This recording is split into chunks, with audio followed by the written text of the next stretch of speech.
Oh, yes. Hi, everyone. Welcome to the show. I'm Jeremy Cordeaux, and until 12 today, this is the Court of Public Opinion. You could give us a call.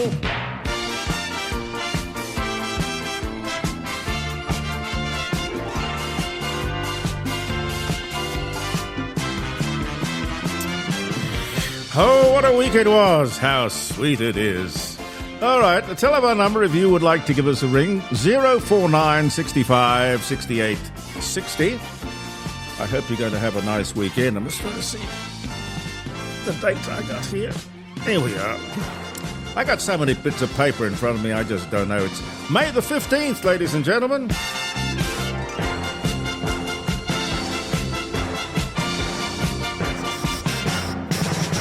Tony's here. Good morning. Jeremy, hi, how are you? What were you doing? I was looking at my car's about to move. Oh, he's bought a new car, ladies and gentlemen, so he's Without a harbour, it's going to move. So nothing more exciting than a new car. Really nice. Gary, you well? I'm very well, thanks. I'm still grieving over not being able to buy his other car that he I left a zero off the end of the price. Damn. Yeah.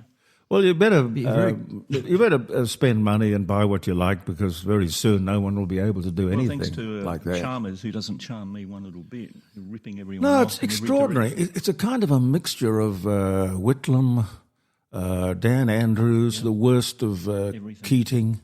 It's hard to imagine that they sat down to work on something that would do Australia damage. It's hard to imagine them coming up with anything worse. It's funny, even the young people now are absolutely terrified, because before they could actually get ahead with the reduced capital gains taxes, now they're going to be totally screwed like everyone else, like those with money. It's going to affect everyone very badly. Yeah. I'm a simple fellow. Does this mean that as they build new houses, they're going to bring in a migrant and put into the new house? Well, that's how it sounds, doesn't it? Of course, it wouldn't work that way, I know. Well, that could be the way. There are 7 million people who rent, right? And what they're going to do is build, they say, Maria, breath of fresh air. 75,000 homes, which is 1%. That's right. And as long as you're the 1%, it'll be all right. No, I think it's just a total disgrace, frankly. Maria.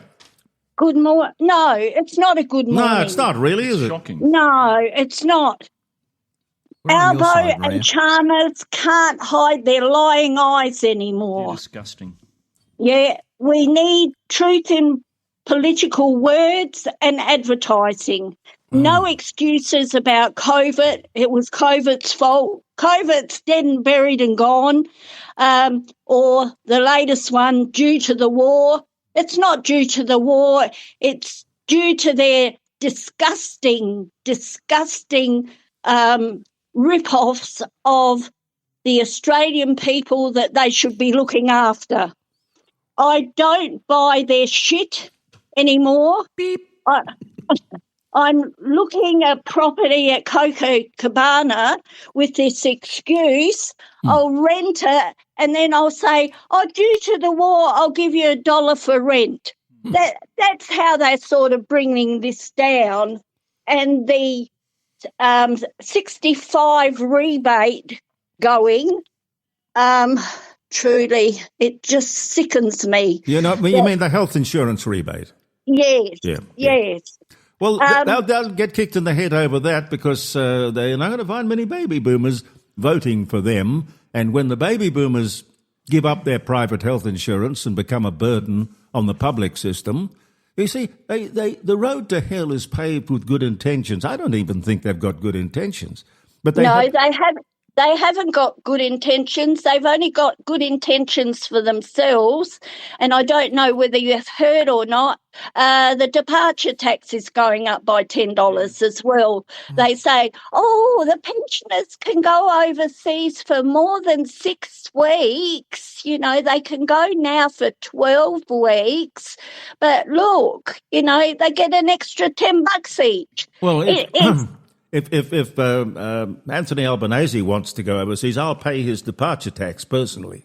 Yes, I will join you. I will join you. We could all see him off at the airport, never to come back again. Now, Jim and Albo's Wealth Fund, they say ownership for the young is unreachable.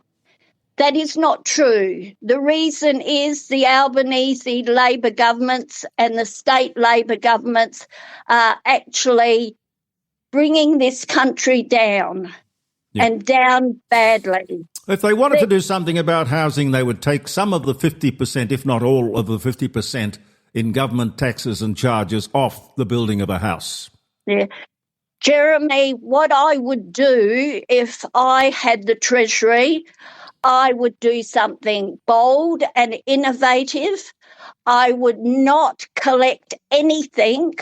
I wouldn't give subsidies, grants, etc., all the freebies that everybody gets.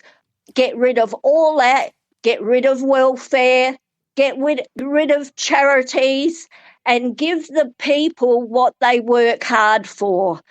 I would give them, if they work overtime, it's not taxable. If they work hard, they can get a house. The young ones, I've been and done my own research at auctions. In Adelaide, a majority of the bidders are Indian and win the bid. In Melbourne, the majority are Chinese and they win the bid. Now, intergenerational equity, as Jim and Albo say. How about a little international equity? Yeah. They don't sacrifice for saving a deposit. They still go on holidays, go to shows, restaurants, don't cook for themselves, use Uber Eats, go to the coffee shop 3 times a day, if not more. Don't shop. They use click and collect, purchase everything on a credit card and then say, oh, look at my bill. Yeah, well, you can't have it all. Maria, you mentioned Indians and Chinese. Where do you think their funds are coming from? Yeah, I'd like to know that. They are the elitist, I think, of those countries, and the poor stay poor. And sometimes with the Indians, and I suppose the same thing happened with the Chinese, they can buy their way in. So you can give a $10,000 deposit and it's stamped. Your visa is stamped. So all that sort of stuff has to stop. Getting back to the credit card, their interest rates are very high. They shop till they drop and get stuff that's not necessary. And then if somebody is a saver and has saved up and sacrificed for a home, they get jealous. I want to give an example. They say equity. I look at Parliament. It's so old-fashioned. Come into the 21st century, guys. You don't need slaves giving you a glass of water or a piece of paper. Before you come into Parliament, get your own glass of water.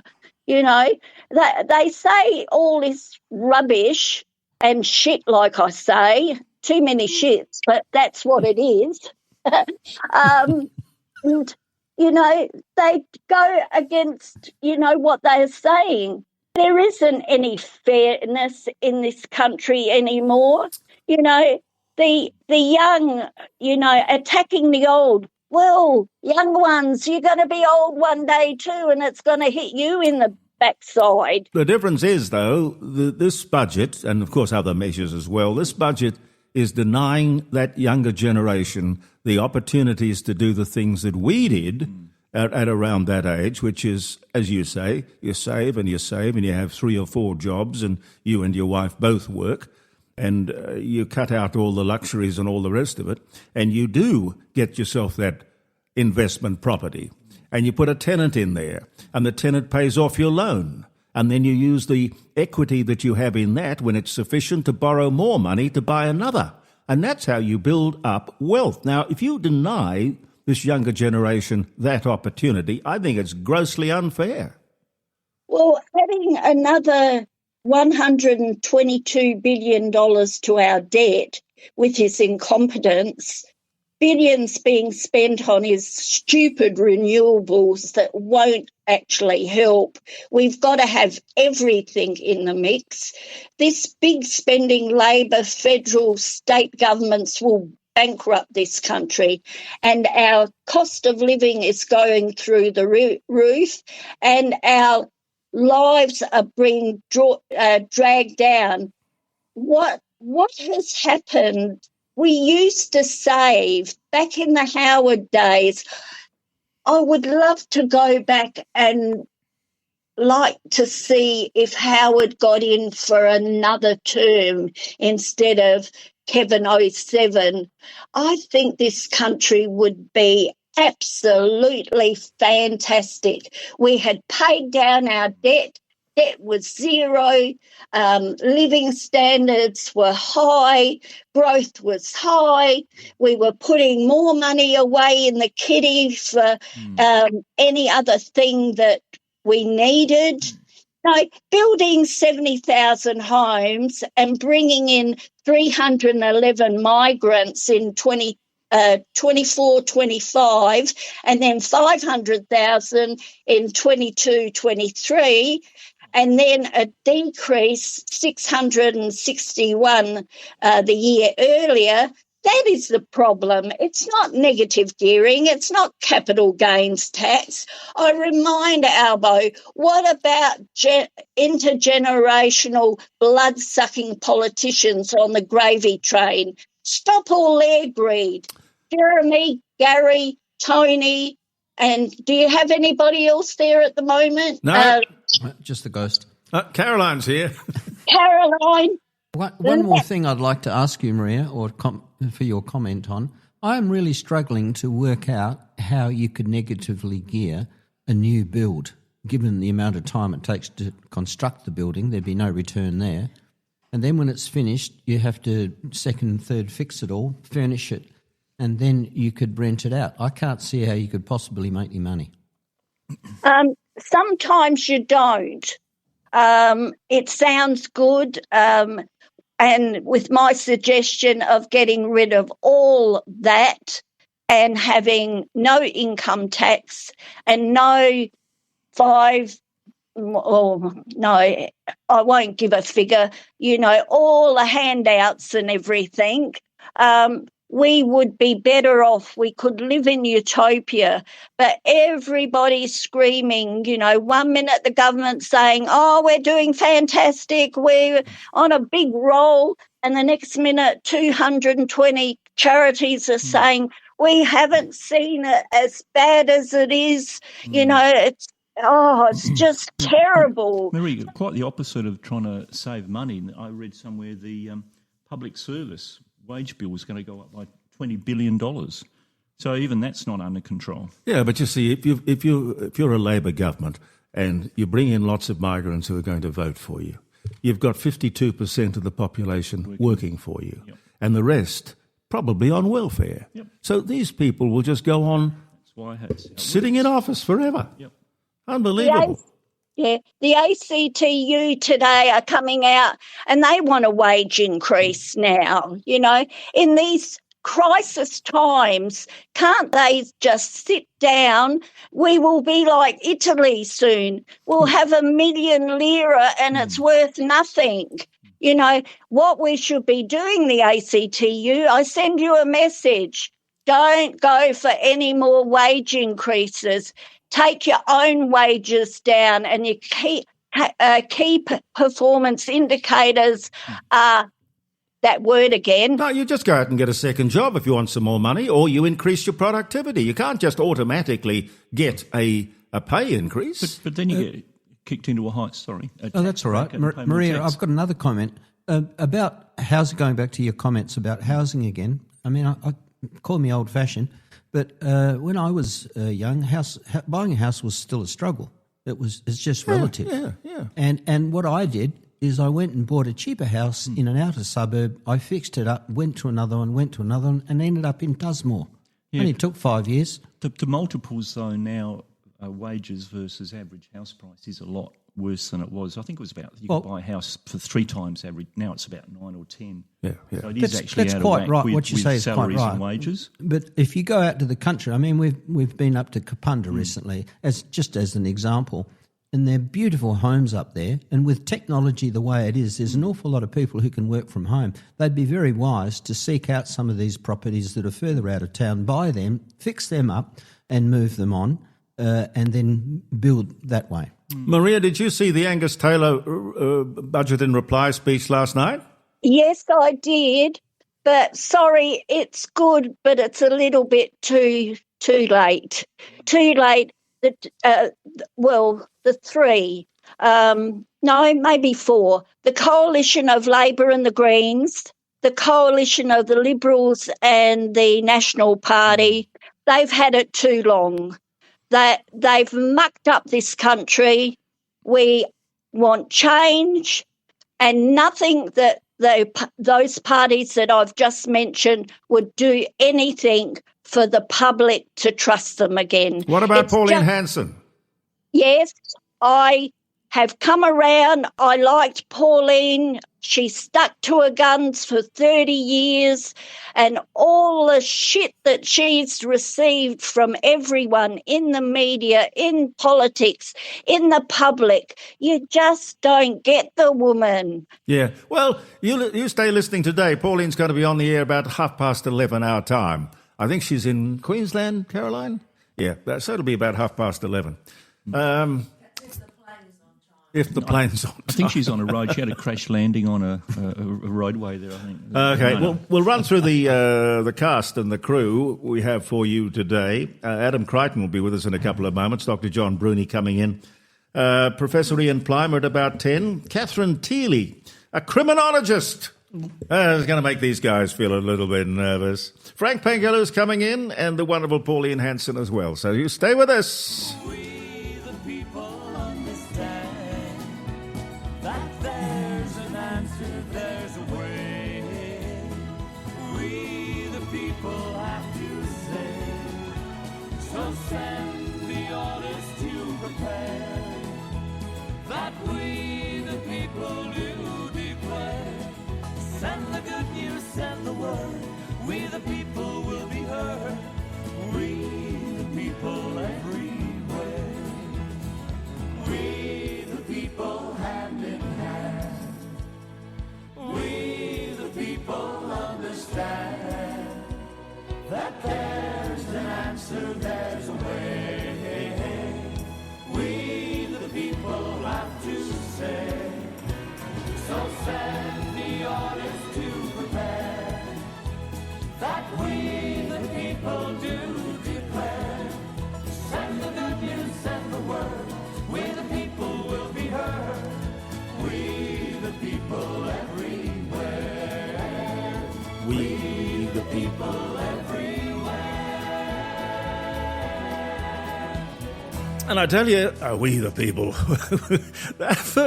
the first opinion poll that comes out, which has captured the public reaction to this budget, will be really interesting.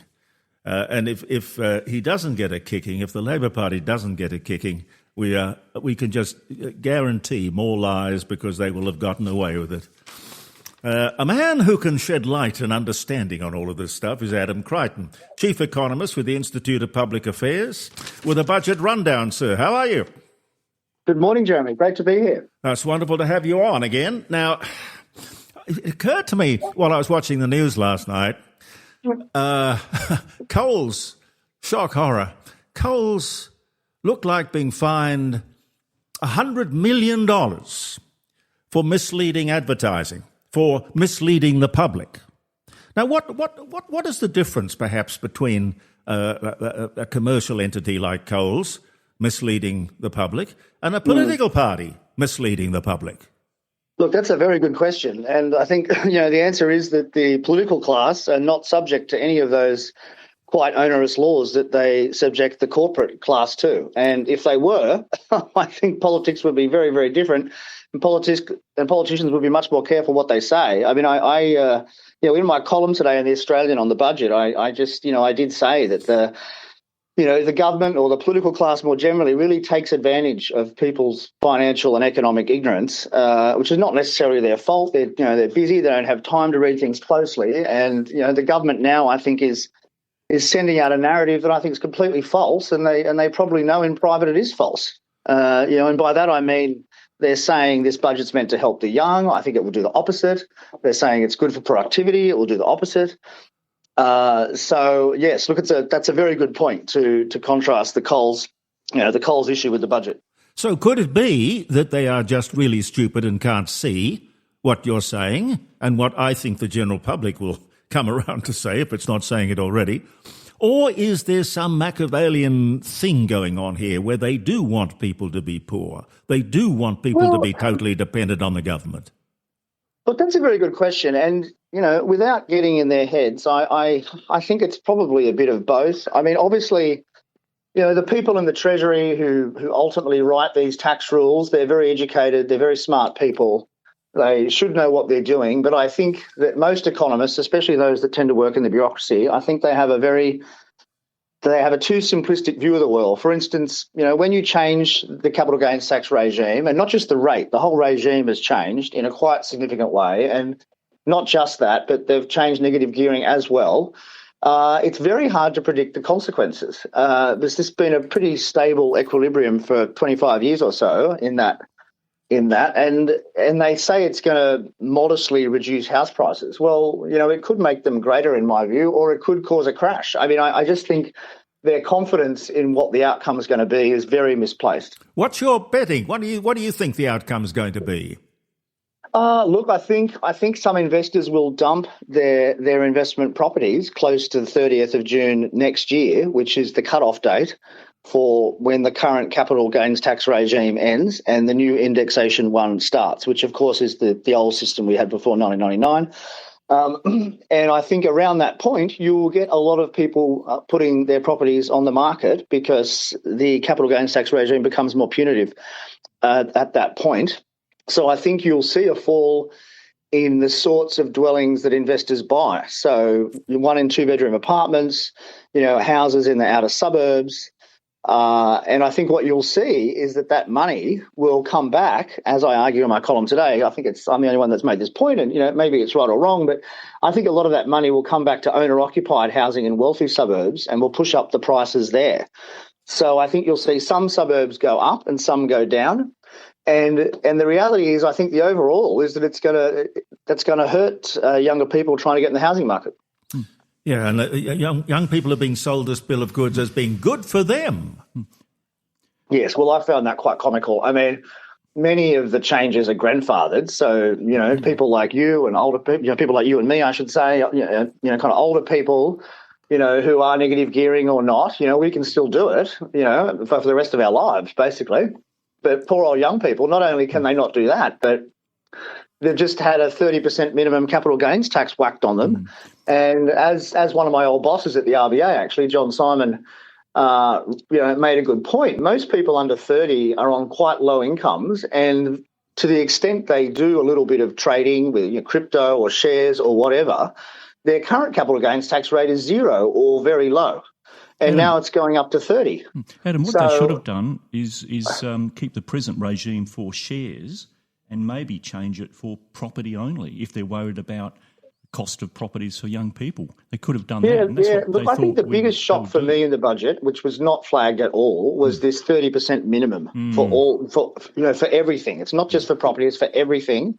It's a new minimum capital gains tax rate of 30, and actually, that rate is much higher than the rate in many other Western countries. And that's the minimum rate, of course. If you're a top-rate taxpayer, you can pay up to 47% after 30th of June next year, which is very, very high. Now, I know there's an adjustment for inflation, and it's worth pointing that out. But so I did a research note recently, and I just pointed out that actually in a high inflation environment, which is kind of like the one we're in now, it's not clear to me the government's necessarily going to make more money out of the new regime because it's got to increase the cost you pay for whatever asset you buy. It's got to increase that cost by inflation before they apply the tax. And, certainly there's many cases in the past where, we'll say during COVID, we had prices went up about 20%, right, in a very short period. So if you bought an asset in, say, 2020 and sold it a few years later, they'd have to increase the purchase price that you paid by about 25 or 30% before they apply the tax. Now, if your asset didn't do very well, if it only went up by inflation or less, then they wouldn't raise any money at all. So the new regime's very bad for people who do quite well, and if there's low inflation. Adam, Gary speaking. Yes, hello. Hi. Would you like to comment on, we did mention it earlier on today, what's the logic of negatively gearing a new build?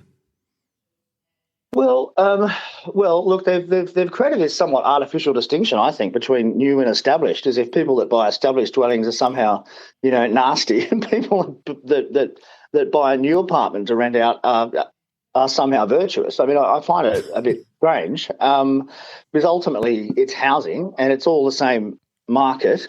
So look, you'll still be able to negatively gear if you buy a house or apartment that is new and then rent it out. That's a pretty small share of what people tend to do, as I understand it, or at least have done.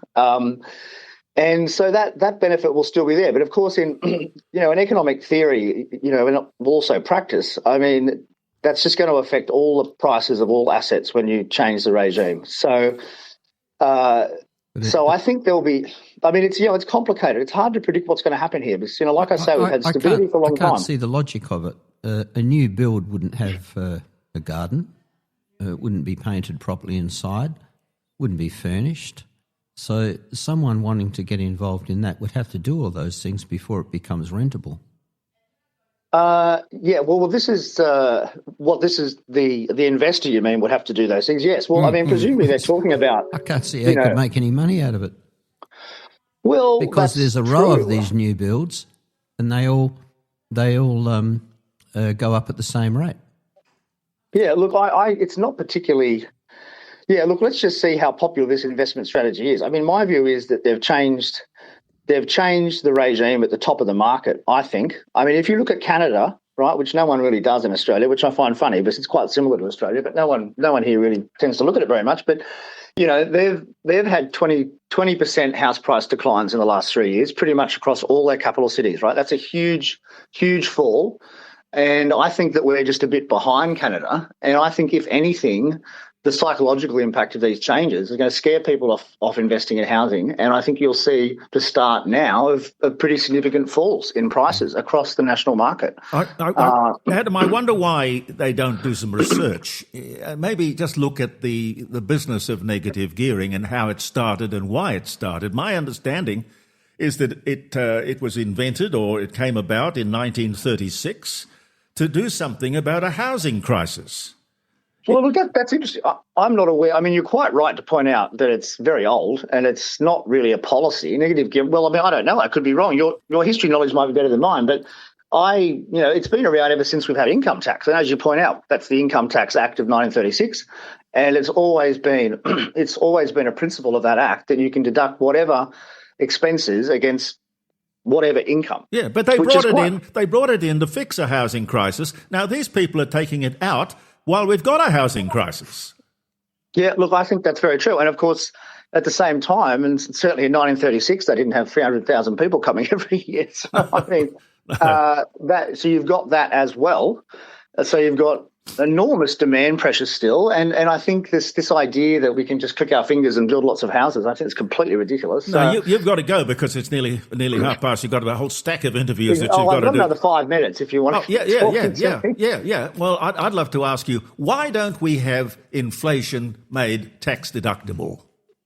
Well, look, this is a very interesting question. I mean, it should be. Inflation should be, for instance, when you earn interest on your bank deposit, it's not much. Well, I suppose it's 4 or 5% these days. You pay income tax on the whole lot. But of course, a good whack of that is inflation compensation, and you shouldn't pay on that. And that's a huge asymmetry in the tax system. And it's a complicated area, I must say. How to deal with inflation. Look, I think the point to make about inflation, and I think for your listeners, is that most people don't really understand it. It's very insidious. I think a lot of people see their asset appreciation. They just look at the nominal appreciation and they forget what the overall price level is doing. When you take that into account, the returns are not so great, actually, and that includes property, in some parts. And, it's getting a bit theoretical here, but, we've pumped up the money supply in Australia so much, so rapidly. I mean, my favourite stat of the last few years is that of all the Australian dollars in existence since 1966, when it was created, 25% of them were created in the last 5 years. So, that's breathtaking, really. And so, of course, you're going to have all sorts of inflation in goods, in assets, and all over the place. So, the money supply is going up at 8% a year, right? 8%. So not much else is going up by 8% a year, not population, not goods, not output, nothing. And so you've got a lot of dollars being poured in by the government and by the banking system. And so that's your source of inflation. In the papers you read about, all this nonsense Keynesian business, because most journalists really don't know what they're talking about, and they say, if unemployment's low, you get inflation, etc. That's all rubbish, I think. I mean, they never look at the real source. The real source is government deficit spending and banks creating loans. That's the source of inflation, okay, because that's where the new money comes from. And we've got a lot of both of those. We've got a lot of new loans and we've got a lot of deficit spending. So I don't expect inflation to fall. I think it's going to stabilise at around 4% for quite a while. And, 4% over even a few years is a lot, right, if it compounds. So, and that's a bad thing. High inflation is very bad because it means smart people spend their days trying to work out how to make money off inflation and not actual investment. Productivity. Yes. What did you think of Angus Taylor's budget speech and reply? Do you give that? Well, I think any marks? I think high marks. I think the promise to index the tax scales is extremely bold and extremely good. And if they ever form government, it will be a wonderful thing if that happens. But, the problem is with that, they'd legislate it, and then when Labor got back in at some other point, they'd stop it. So, with something like that, you want to somehow make it very hard to change, very hard to reverse. But it's a great thing to promise. And it annoys me when journalists, again, back to misunderstanding inflation, they're out there saying, if you index the tax scales, it gives people a tax cut every year. Well, no, it just means they don't get an increase in tax. That's all, in real terms. Yeah. So, look, I think it's great. I think immigration is interesting. You promised a big cut, not as big as One Nation's promised. I mean, personally, I don't think the cut's big enough. I think he's still talking about 200,000. I don't think that's enough. But anyway, let's see how it goes. I mean, the polls are looking terrible for them, but, that Roy Morgan one yesterday, was really scary, I think, for the coalition. Let's just see what happens. Let's see what people think of this response. But, promising to index the tax scales, it's, should have happened years ago, but it deserves a lot of credit. Adam, out of 10, what would you give Jim Chalmers' budget? Oh, look, the only, 4, and that's being generous. I mean, the only reason I give them some marks is because at least they're trying to do something. Of course, the stuff they're doing is bad, but I just kind of always admire. We've had governments for too long that just manage and do nothing, and it's always risky to do things. So, look, I wish they were using their political capital for good, not bad, but at least they're doing things. I wish that 9-year coalition government we had have used its capital for something. They really didn't do anything. So. Some credit for actually having guts, but unfortunately it's going towards things that are not good for Australia. Adam, thank you so much. And that's all right. Lovely to be here. And have a good weekend. Yes, you too. Thank you, Jeremy. All the best. Adam Creighton, Chief Economist with the Institute of Public Affairs. Give us a ring if you'd like to, 0491 165 6860. John Bruni with us in a flash.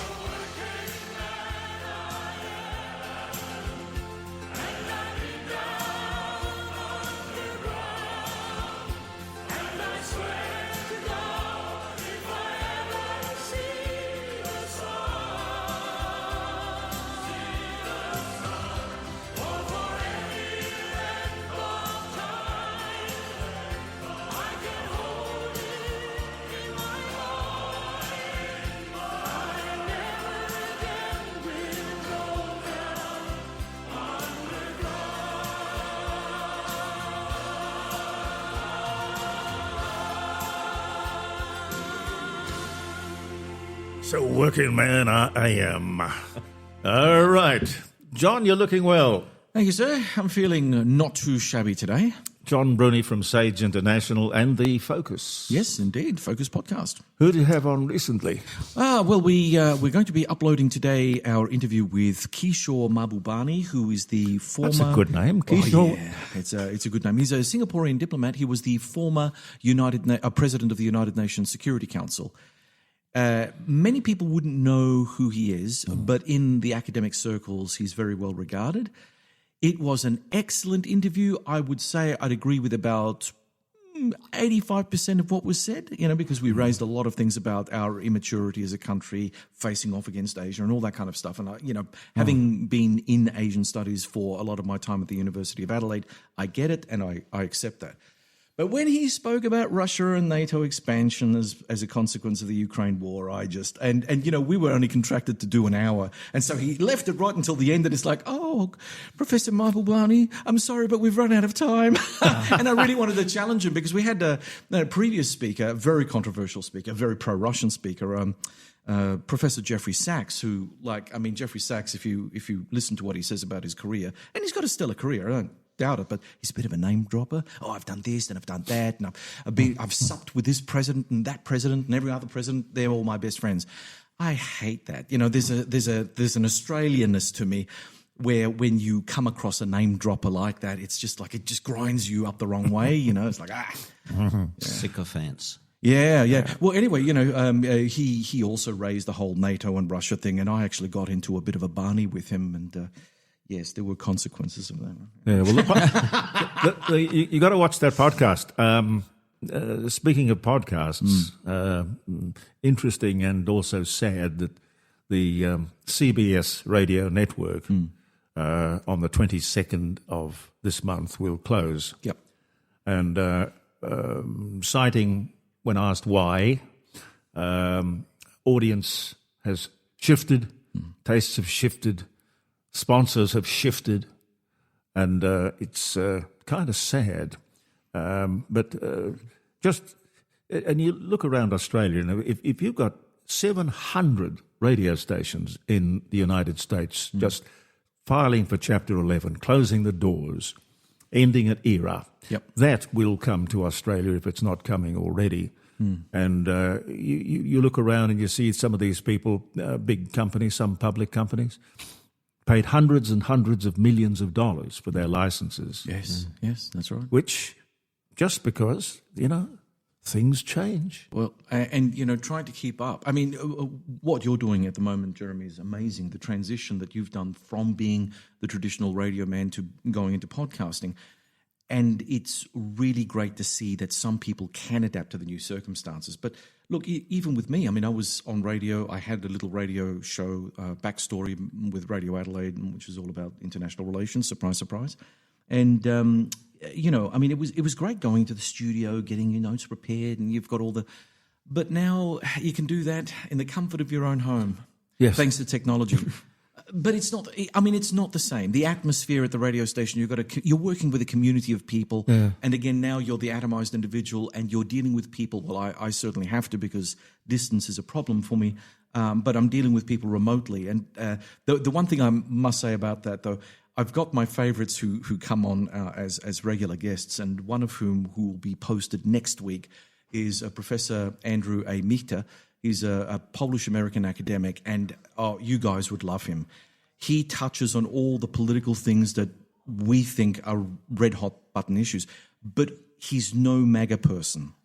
He would be what I would consider myself to be, a kind of thinking Republican, someone who really thinks about bringing the traditions of America into the future and also, pushing it back against the woke madness as well.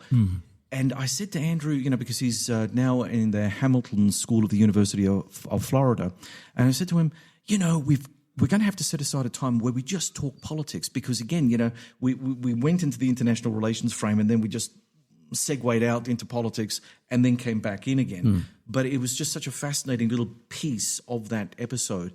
And I think it's a sort of narrative that more people need to be, listening to, where you don't have to grab to an extreme, but you've got to have different politics, different leaders, different motivations. And I don't think we're there yet. We're still at the, I hate the system, let's burn the system down. And fine, burn the system down. Where's your alternative? And if it's just, people who resist the system for the sake of it and they have thin policies or no policies, you're going to have to pay the piper at some point for that. But anyway, look, I mean, as people are now finding with Donald Trump, oh, I'm going to do this, oh, I'm going to do that, and oh, guess what? I don't care for the American people. I only care that Iran doesn't have a nuclear weapon. Well, I mean, look, if you happen to be Joe average MAGA voter out there, suffering, can't pay the mortgage, can't pay the fuel bills, and your God, the golden calf, then says unto you, I don't care for you, I think that's a problem. Why did he say that? That's just so silly. Look, honestly, I can't do the sane washing anymore. There's been a time where I kind of think, look, and I said to my colleague Andrew, I understand the desire for someone like Trump. I understand it because the system let everyone down. The same thing goes for Australia, probably half of Europe as well. I understand the rise of the populist right. Doesn't mean that I, will jump in bed with them, but I understand it. But the challenge that we face is not to go far off into the reservation. The challenge is to recreate the political space where people who felt that they weren't stakeholders in the political system could re-enter the political system. We're not anywhere close to that now with the current polarisation that we're seeing around the world. That's a problem. Yeah. What did you think of the budget? Anything in there for you that interested you? Oh, well, look, obviously I had ABC Tasmania call me up the other day and we were talking about the budget and what it meant for defence. Look, people can bandy figures around because that's what politicians do, and that's part of the reason why we're all rebelling against them. There's this managerial class of people who like power, like to stay in power, cover themselves in bureaucracy and red tape, and are inaccessible to most people. So what they do to legitimise themselves is to say, I'm going to hand down the budget. So they hand down the budget. And in that budget, which no one will read except for a couple of hardcore journalists, most people will say, okay, one budget's as good as another, basically. But if they want to, if a political party wants to make a point, they usually seize on something like defence and say, we're going to put more money in defence. And everyone goes, oh, well, that's a good idea. I'll support that. Little do they know that will come from other government departments that get slashed, burnt along the way, and monies will be then, co-located in defence. And that wouldn't be such a bad thing. But because I've studied Australian defence from the ground up, I know that the monies are never really well spent. No. Defence is a fiefdom like every other government department is a fiefdom. Treasury is a fiefdom, DFAT's a fiefdom, and they're all fighting for the same dollar, right? So we don't have a cooperative relationship among the managerial class that rules us. They're all in competition for that buck. But let me tell you something about defence. What was it? They're going to increase defence spending to 3% of GDP, roughly about $450 billion over the next 10 years. Sounds like a spectacular figure, but over 10 years things change. And like every political party, without question, left or right, doesn't matter where they come from, they all promise but they never deliver because all of a sudden, next government comes in, there's a new set of priorities and the monies get shifted around again. So when these 10-year plans come forward, it's not like a 10-year plan from Xi Jinping in China where they say, okay, 10 years, because they're planning 50 years ahead. Yeah. And there is no challenge to the great leader, right? So when he says one thing, it happens. When we say one thing, it changes within months of being announced. So we can't sit back and say, that's great for Australian defence. And oh, by the way, there's another thing about this. The emphasis is all on weapons. And partly it should be. But riddle me this. Defence has manpower and recruitment and retention problems. It has problems in logistics. It has problems in all manner of other things that aren't obvious to the average punter out there, even those people who are interested in defence. Because when people are interested in defence, they're usually interested in weapons or a particular service, Air Force versus Navy, Army versus Navy, all that kind of stuff. So they're kind of insular in their thinking. They don't think about the big picture. But now it's like, well, okay, don't think about the big picture. Don't think about manpower requirements for the Australian military. We've got hollow units. Is the budget addressing that? There's nothing in the budget that addresses that. No. you still, in spite of the automation that we're seeing take place in places like Ukraine, in places like, the Gulf states in terms of their defense requirements, you still need people at the other end to press the button. I mean, these things do not get up and walk around by themselves, not yet, and they won't for at least another 25 years. So let's be a bit real about our fetishization of technology and weaponry, because that's only a percentage of the defence vote. The other part is make sure you've got units that aren't half-manned but fully manned, because in the end, when the shooting starts and you start losing skilled people, where are you replacing them from if you don't have backups, reserves that can fill in the gap, some mobilisation capacity within the Australian population? You've got nothing, and all your defence vote is up for nothing. Dr. John Bruni is our special guest, and you can ring if you like, 0491 65 68 60. Our sponsors are Rossdale Homes, as you know, a fine South Australian family-owned company, and that makes a big difference. Famous for a lot of reasons. They make beautiful houses. But their absolute fixed price guarantee is something they're particularly proud of. No nasty surprises, that means. And whether you're a first home builder or a seasoned property developer, you will love them. Their slogan is, and has been for years, Rossdale Homes, when trust is a must. That's something that the politicians should maybe get to know about or remember. Trust is a great word, isn't it? It's a very necessary thing. Remember, only you can change the price of that house, that dream house of yours, for peace of mind and great quality. rossdalehomes.com.au. Dr. John, is it true that most of these government departments practice deficit budgeting, meaning that they're given a certain amount of money? They have to spend it in that financial year, yes. So they've got to spend it, right? So they get to a certain point in the year, and they have to get rid of that or they will not get the same amount. Correct. That is the incentive is they should be rewarded for saving money. And see, this is the thing when you're run by a managerial class, these are the kind of crazy things that they put into place. For things like, and I'll be a bit radical, this is my radicalism coming forward. So with things like defence, it should not be a political football.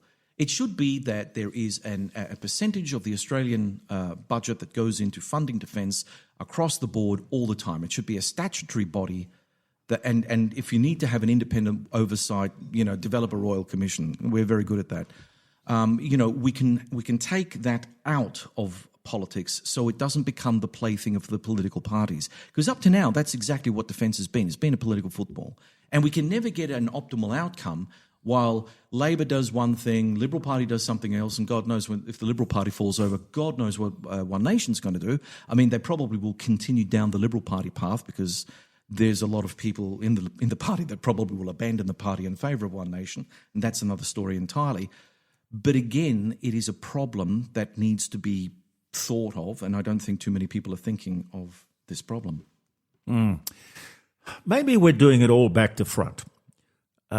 Instead of sort of having a budget and every year there's a new budget, and in fact there is a mid-year budget as well, an update or something or other. Now, surely it would be better to say, okay, how much money, based on the current tax regime and tax collection, how much money have we got? Then you get all your ministers to come in and do their pitch. This is great. Right? So they come in and they have to justify, if they want more money, they've got to justify their Doesn't work like that, Jeremy. No, it doesn't work like that. No. You know what they do? They say, and it's an accountancy trick. And we in the great unwashed out there, we're also, whether we are running businesses or just doing a special project on a one-off basis, when we approach an accountant or anything dealing with accountancy, they always say, well, what's your projection? What's your projection? And so when we're trying to project on something that we simply have no knowledge of how it's going to work, we have to come up with rubbery figures. Those rubbery figures sometimes work, but more often than not, they don't. They fall way short of the mark. If your entire accountancy process is based on projecting 5 years in advance where you could be dead or a tsunami will hit your business or whatever else. Out of government. Or out of government. You cannot for the love of God, project 5 years forward. So why do we have a budgetary cycle that then builds this in institutionally, that we all have to do this kind of thing? It's like best practice, so I'm told. Yeah. It's not really best practice. You should have a proper understanding of how much is in the kitty, how much can you spend in the next 12 months. Yes. The next 12 months is as far as we can project out rationally and realistically. Yes. And you've got your ministers coming in and doing their pitch and trying to justify either an increase or justify what they've had. Yep. Then the Treasurer says, okay, well, here's your money. Yep. Right there. Yep. When you've spent that, no more. Or no more, and if you can make an argument as to why you need some more, I'm all ears. Yeah, but that's living within their means. Oh, we it's all also- have to live within our means. Exactly, and it's also accountability, which is something of an old-fashioned term these days. Look, it's no different from a family budget. Yep. It's just on a bigger scale. Yep. Yeah, but if you ran a family the way this government runs the Treasury, it would be impossible. You couldn't do it. You'd be put in debtors' prison. But the problem with all of this is a country is not a family. A country is run in a certain way. Because I know, Gary, I understand this argument very well. I mean, Penny Wong wouldn't agree with that. well, Penny Wong, she's off with the fairies half the time. But look, I will say one thing about this. The state will look after the state because it is the central legal entity. So what the state will expect from you as a citizen is very different from what the state expects from itself, because it's the state. It has the authority to do and make up the laws in whatever capacity it sees fit. And that is a reality that we can't escape. But where Jeremy is absolutely right is there could be a different way of making governments or political parties in that case accountable for the spending. And I don't think that that's ridiculous. I think it's a very solid... I agree completely. And the other thing being that we were talking with Adam Creighton a little bit earlier, and he was talking about the political class and the fact that they've set up the rules and regulations for themselves to be quite different. Yep. So this is why we will take Coles to court for misleading the general public, and they're looking down the barrel of a $100 million fine. Yep. But Labor, the Prime Minister, Treasurer, can lie their heads off. Yes. No consequences. But we've normalised this expectation as well. We're all cynical now. But we can change that law, can't we? Well, we could, but who's going to step into the breach? That would take a different level of political thinking. And I'm always on the show saying, I think it's time for a change. The change that I'm seeing happen is not the change that we need. Yeah. We need something different. We need rational change. Well, there is a model for that in Wales at the present time. In Wales? Yeah. Well, you've got to tell the truth. Yeah, thank you, They Jeremy. made that law. Yes. Oh, they did they? Absolutely. Oh, well, there you go. Okay. We need a bit of that. Yeah. Yeah. I had a most interesting lunch yesterday. The guest speaker was the ambassador, the Ukrainian ambassador. Oh, nice. I can't remember his very, very long name. Anywhere east of Germany, the names start becoming very incomprehensible and long. Yeah. Well, he's a delightful man, and he spoke right from the head. He didn't have any notes or anything. He just basically talked for about an hour, and it was fascinating stuff. And he loves Australia, and he thinks that Australia is great for the support that it has given to the Ukrainian people. I asked him one question. I've got his card, his business card, so I'm going to. I told him about the show, and he said, "Oh, look, I'd love to talk to you. Talk to you." Yeah. So, he's a resident in Canberra, of course, but we'll get him on the program in the weeks to come. But he said the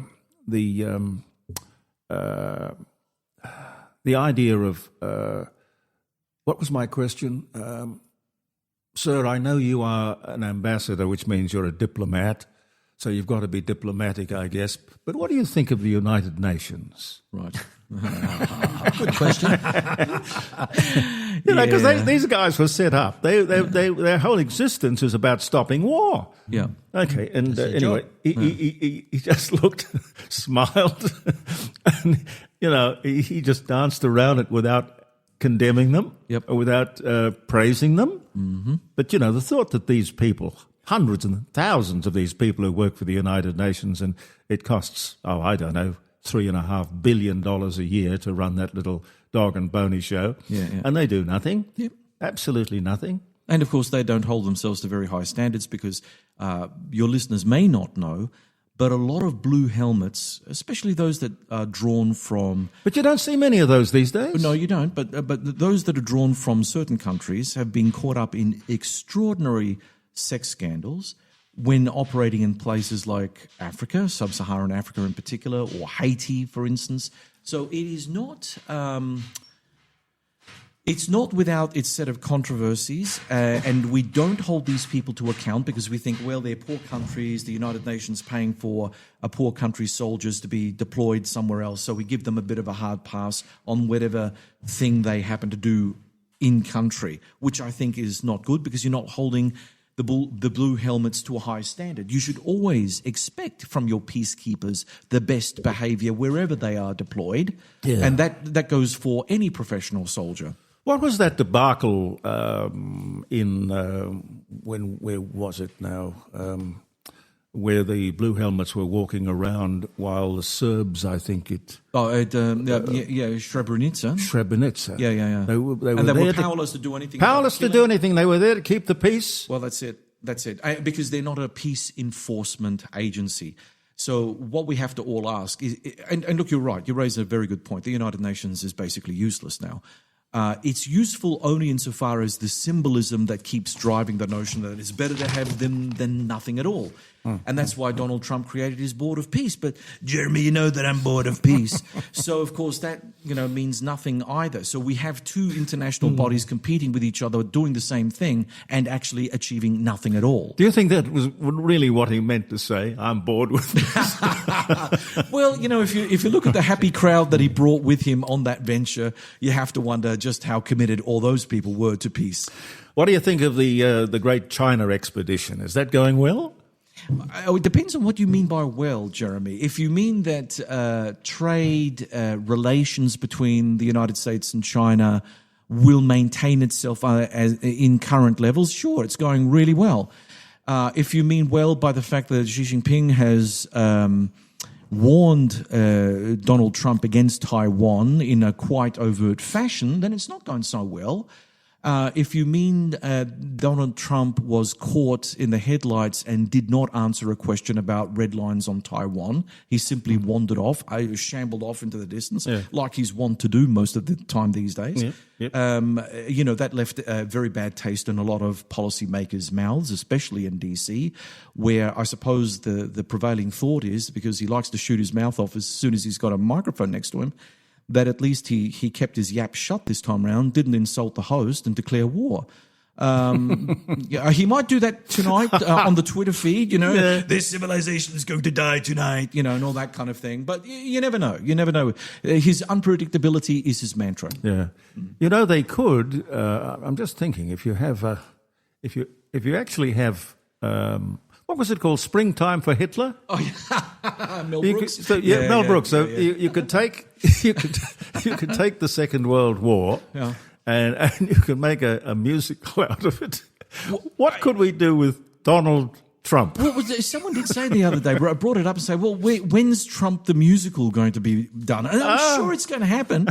Just watch this space. Yeah. And on the other side of the world, we've got Sir Keir Starmer. Oh, yeah. Hanging on for grim death.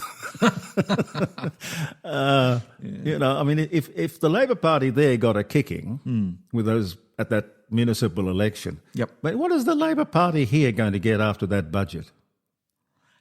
A kicking. I reckon. Yeah. But it'll take a bit of time here because, we like to give people the benefit of the doubt, which is probably also a distinctly Australian problem in that sense, because when we give people enough time, that also means there's enough time for policies to really do some damage. But anyway, we have what opposition at the moment, Jeremy? What opposition? I know. Can you stay for a while? I can stay for a bit, yeah. Okay. Dr. John Bruni from Sage International is with us. And in just a moment, the great Professor Ian Plimer.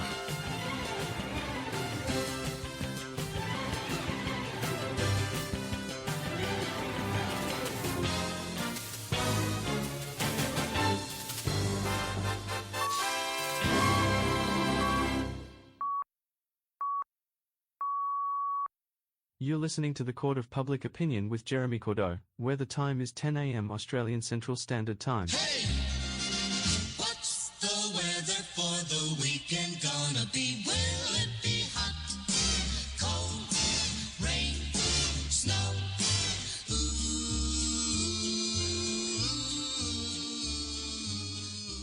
And the weather today in Adelaide, it will be a partly cloudy day. You may not find us on your TV, because in case you did not know, we're being brought to you by, brought to you on, brought to you by RADI.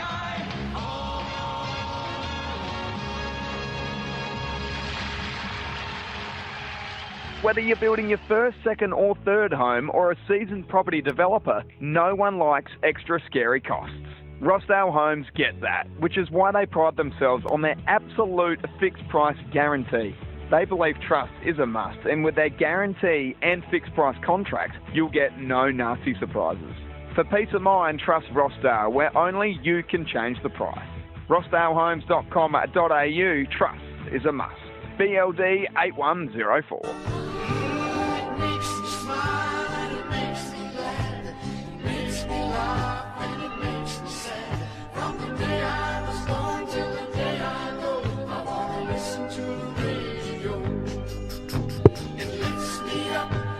Turns me on and stays by my side till the night is gone. From the day I was born till the day I go, I wanna listen to the radio. Oh, listen to the radio. Catherine Teely is the criminologist who's coming in, and she just walked in. She's running early, and everyone started to be extremely nervous. I mean, I'm breaking out into a sweat, Jeremy. Is there something about a criminologist that makes you well, we'll see. That's going to be interesting. I wonder ladies what it and would be gentlemen. like for you, Jeremy, if a psychiatrist walked in. Oh, well, what would he make of this? What would he make of this? I thought you were going to have a cataract operation and you were going to come in with a patch. No, I had them check me over with everything. I have the operation in 2 weeks' time, and then the other eye's done the week after. Yeah, see, I've been through this, and I'm still one-eyed, so don't. well, don't get it wrong. yeah. I would expect no matter you, what they do. I expect you to be absolutely you always. But the eye doctor said to me, "Listen, we've got this different approach. We'll do this eye." The one on the left for long distance, and we'll do the one on the right for close-ups. And I said, well, how does that work? Sounds a bit lopsided to me. And he said, oh, no, your brain will adjust and it'll be fine. You will never need reading glasses again. And that was about 3 years ago. And I just don't have the brain for that. It is always, I can see perfectly clearly out of this eye, and I'm lost with this one. Well, I see you taking your reading glasses off and on. Yeah, I do. I need them. And I was chastised for not coming in earlier. Why? Because my left eye's bung. And so... well, I think if you've got a choice, I'd have the left one bung. I mean, I've got to keep the right one going. Well, the left is traditionally bung. It's always been that way. It's funny about that. What does you make of the budget? I think it's absolutely fantastic because I'm one of those that doesn't get out of bed early. I've got no work. I live on welfare. I'll never be able to buy a house, and I'll now have someone looking after me, and all you mugs are paying. I think it's fabulous. I think, I think they just basically want as many people as possible totally dependent upon the government. Well, that's exactly right. But it's also a game that's played trying to win votes from younger people who have great difficulty financially and perhaps can't buy a house. They want votes from people who want to be on welfare for the rest of the time. They've done their bit to try to get the Muslim vote. So it's got nothing to do with the health of the nation. It's to stay in power. Yeah. Productivity is a big problem in this country. This budget is done negative, worse than nothing. It's done negative for productivity.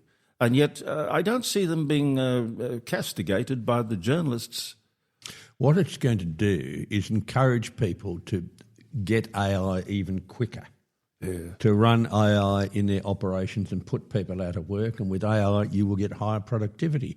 We have in one of our mines, we have all the 560-tonne trucks run on AI. We have a train that goes 344 kilometres. That's run on AI. No drivers, no nothing. All the drilling is done automatically. All the loading and unloading of the train is done automatically. So if they didn't make it so difficult, would you have people or would you prefer the AI? Well, you're always looking at costs, and the people are expensive. If the people were the same cost than AI, you'd go people. So all this has done is encourage AI to escape from the bottle, and once the genie's out of the bottle, you can never put it back. It will take a long while to get into the public service, where maybe it should be, but I think that all that's done is encourage business to go outside the country, not to invest in Australia. If they're in Australia, if they've got fixed assets in Australia, then you look at another way of lowering your costs. What do you think they would look at this unintended, the law of unintended consequences? Whenever they make a decision, they should run it through that prism or look at it through that prism. Yes, well, that happens every time you get some of this legislation, which is a little bit extreme, and that will happen. We've had it before with capital gains tax, where it was touted and then withdrawn. We may well have it again. But the next tax will be death duties. The fact that they've said that they will never put on death duties means they're going to do it. They've got form. No, there are other things that they'll cherish, little things like taxing unrealised capital gains. You know, you haven't got the money, but we'll tax you on it anyway as if you did. Now, that's something that they have been planning. You heard about that, yes. John? No, but it doesn't surprise me that would be a thing that they're thinking of, yeah.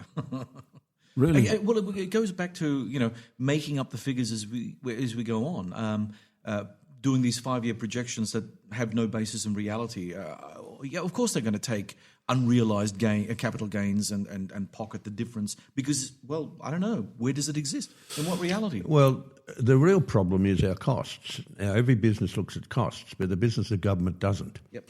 And there's nothing in the budget to cut costs. It's only to expand expenditure. Yes. And costs are what every small business does. Cut your costs. And part of that is retrenching people. And the federal government's got to do the same, cut their costs. We cannot be running at a $1 trillion deficit. Well, they have cut the NDIS, which for... that's a 3-card trick. It's moving from one hand to the other. Yeah. So I'm not so sure we can say that they've cut costs until we actually see it. Yeah. But we've wasted trillions on this mythical human-induced climate change where there was a large body of science saying this is just nonsense. We've wasted trillions in doubling up our system of the grid.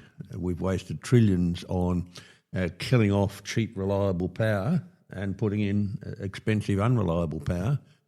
And that's not changing. And look where we still are now. going on. We've got an energy deficit and we're still running on fossil fuel and we don't have access to it. Well, you cannot run a wind farm or a solar farm without fossil fuels. You need gas. Right. And you have to have gas at the time when the wind's not blowing and the sun's not shining to bring in turbines to generate electricity. So you do not reduce the use of fossil fuels by going wind and solar.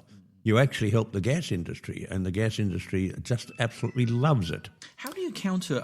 sorry, Jeremy, we just got through... I just had a podcast with a colleague of mine who made the claim that, but we don't understand. There's a little thing called batteries out there which will help, save some electricity and put it back into the grid.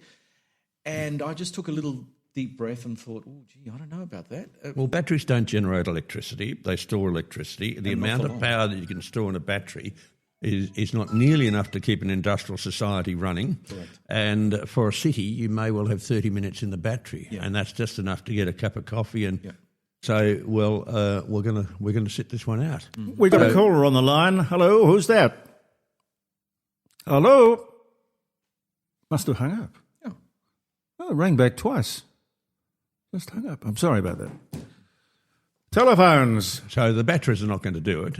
We are an energy-rich country. We've got millions of years of uranium in the ground. We've got thousands of years of coal, probably a little bit less than gas, but nothing to worry about.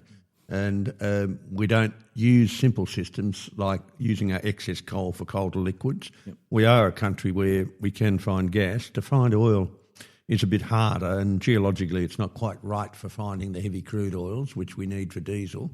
We've got the light sweets as condensate and as oil that is found, but it's difficult to increase our oil production in this country, but there are other ways of doing it. And they've been done in other countries in the past. We're just not even thinking in this direction, let alone... Who takes the lead on the thinking side of things? Is it private enterprise?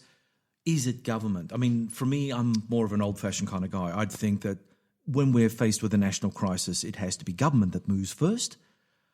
But I don't see anyone talking about energy security. I don't see anyone talking significantly about energy security. We see Penny Wong tripping off to Brunei and to Malaysia to get, bits and bobs sorted out, but that's all temporary. So where should this all come from? Where is the policy-making gravitas? Should it be private enterprise and government? Should it be both? Well, the government should be consulting those who actually know the business. Yeah. You can't expect governments to know every business.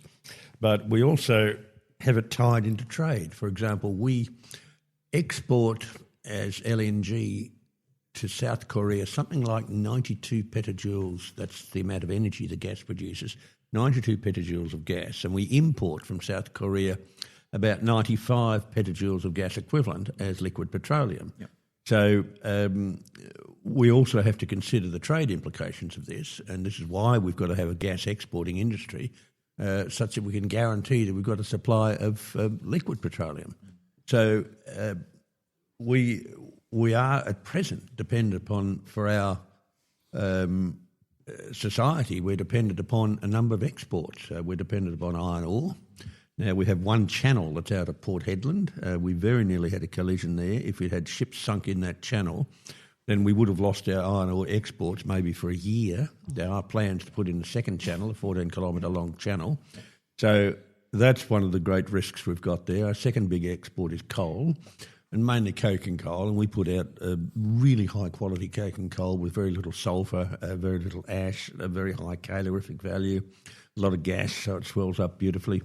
And it's very strong once it's swollen. And this mainly comes from the Bowen Basin, but some from Port Kembla.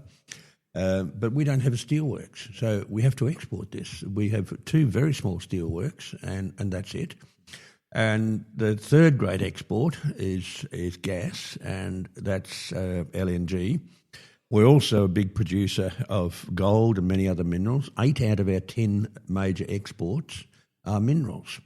To convert our lead concentrate into lead metal, we need energy, and we do that at Port Pirie. You can't do it without cheap energy, otherwise you get beaten by other smelters. To convert our zinc concentrate, which has got about 48 to 50% zinc in it, into pure zinc metal, we do that in Townsville, and we do it in Risdon in Tasmania. For that, you need energy. It's an electrolytic process. Our copper smelters use energy. We've lost our tin smelter. So basically, if we are going to be humans living in the modern world, we need energy and water, and everything else flows from that. Now, we've made our energy very, very expensive. We've done nothing about our water. In fact, our water policies are reducing the amount of water for agriculture and putting it back into the environment. Which it sounds all wonderful until you look at the history. And we didn't have water going down the Murray and Darling systems 120 years ago. We could actually have picnics on the floor of the rivers because they dried up and the flow wasn't regular. We've now regulated that flow with diverting the Snowy River and putting weirs on the Murrumbidgee River. So we have a lot of people waving their arms about policy, but they don't really know what goes on. And I can really only talk for the minerals industry and the gas industry and, this gas reservation policy. Firstly, it happens anyway. We've got 20% of our gas goes into the local pipelines. Secondly, the amount of the major gas producers, Queensland, That gas doesn't get to Victoria. It's already gone out of the pipeline by then. The pipeline's not big enough capacity. And a lot of the Queensland gas goes west, goes out through Moomba and comes into South Australia, into Port Bonython. So we already put a lot of gas into the local industry, and we need it for the glass industry, for the fertiliser industry, for the plastics industry. It's not only used for cooking, it's used for many, many other things. So that policy, I think, is ill-founded. And the third thing is, unless we are exporting that gas, then we can't import our liquid petroleum. So it's not a simple placard-waving venture. Seems to me, you talk so much sense and have so much knowledge about energy and resources. Has it ever been that the forces of evil or ignorance, have they ever tried to get at you to shut you up? Or bribe you? The advertiser's currently having a go with an alleged investigative journalist. We'll see what happens there. What are they investigating? Investigating my relationships with the Liberal Party and One Nation. And whether what business is it of theirs? Of course it is, no business. But anyway, I don't know whether this is a journalist or not, and I've asked for him to validate that he really is a journalist from the Agoniser, and we will see, because there's so much rubbish floating around. But I often go into the areas where we produce primary products. This week I was in Roma area, gas producing area. Now that in the 60s was a miserable town. It's now booming due to cattle and due to gas. In that town, we have the multiplier, and you can see it. People work in the gas industry. The gas industry will pay their corporate tax. They will also pay royalties. They'll also pay the payroll tax. They'll also pay the GST on everything they use. And then they have the employees who pay an income tax and GST. And then there's a multiplier of about 5. So for every one person in high-vis gear working in the gas industry, there's 5 others in supporting industries. And you see that in Roma. If you want to try to get a motel booking in Roma, best of luck. It's very, very hard. That town is booming, and it's booming because of the 2 rural industries we have in the district, the cattle, and Rockhampton beats it with the cattle, but with the cattle and with the gas. So these industries support rural Australia, whereas those who have the power where they're voting live in cities, and they really have no idea. Yeah. And I would imagine there would have been opposition to the gas industry in the beginning. There would have been. Well, there still is opposition. And even though you point out that the town was dying and this has turned the whole thing around, and there haven't been any bad consequences for having gone down the road of exploiting those resources? What we don't hear about the gas industry is that it's a major producer of very clean water. And before the gas will come up the well, there will be a lot of water. And the volumes are just absolutely enormous. So what's happened in that Roma, Wando and Miles area is that people who were pastoralists are now irrigators. There is just so much water, and they are given this water. So immediately their property value has gone up enormously. So there's no downside at all, is there? Well, the downside is that they would lose an area about the size of this room where you will have a pump and where gas and water will be separated. When the drilling takes place, it's a site of about a hectare that's used, but that's rehabilitated and goes back to cattle grazing. So the downside is that people will get traffic on their properties. That is a concern to some people because of the biosecurity risks. The downside is that there are people on their property that don't actually work for your pastoral company, but these problems are easily solved. Professor Ian Plimer is with us, and Dr. John Bruni is here, and Catherine Teely is here as well. The criminologist. Guys, why are we so nervous? Exactly. Maybe we could. We could turn Catherine loose on the advertiser, maybe. On the agoniser. On the agoniser. It's not the advertiser. Well, it is. It's just full of advertisements. Again, like many things, I've given up reading it. I don't bother with it any longer. I don't bother with the ABC. There's a lot of things. No, life's too short to deal with all this. I totally agree with you. The Snowy Mountains, what did they call it? Hydro 2.0. Years away. They said it was going to cost $2 billion. And I hear that it's now going to cost $22 billion. How could they get it that wrong? Well, the last figure I heard was $42 billion. $42 billion. And I don't know how they can get it wrong because the techniques that they use are the same techniques we use in hard rock mining. And you can tunnel a 5.5 by 5.8 metre hole. You can put that in at the rate of a couple of metres a day. It will cost you about $8,000 a metre. And then once you put that in, you put in steel mesh, which then you rock bolt, and these bolts go out 30 metres or so into the surrounding rock, and then you spray that with fibrocrete, where you've got long fibres of very strong substances in concrete. And that's it. It's sealed from water, it's sealed from everything, and that costs you, with all the services, that's the power, that's the water, that's the ventilation, it'll cost you about $8,000 a metre. Work it out. It is probably 20 or 30 times what you would pay if you put in the same distance of tunnelling in a mine. Now, mines are operated by private corporations. Snowy Hydro is not. And so what this means is that we're being skinned alive for a project that isn't very valid because you lose a lot of energy in pumping water uphill. And by the time the water gets down again, you've lost again a lot of energy before you can generate power. It's a negative process. Why don't they see that? Well, I think they do. It's ideology. It's ideology. You know, we have to get away from this dirty substance called coal, which puts plant food into the atmosphere when you burn it, which led to the Industrial Revolution in the UK, Europe and the US, is leading to the Industrial Revolution currently going on in China. It's an ideological position that people take, and it has never been shown in the scientific literature that human emissions of carbon dioxide drive global warming. Never also been shown that carbon dioxide drives global warming. So it's a fraud, isn't it? Well, of course it is. And we have the exact inverse. We've got periods of time in the geological past when we had 20% carbon dioxide in the atmosphere compared with our 0.04%. And during those periods of time of 20%, we actually had ice ages. And we've got 3 of those ice ages well represented in South Australia. So the whole lot is basically has been set up as a club for the boys to stay employed, because if you're a mathematical modeller, there's not many jobs for you.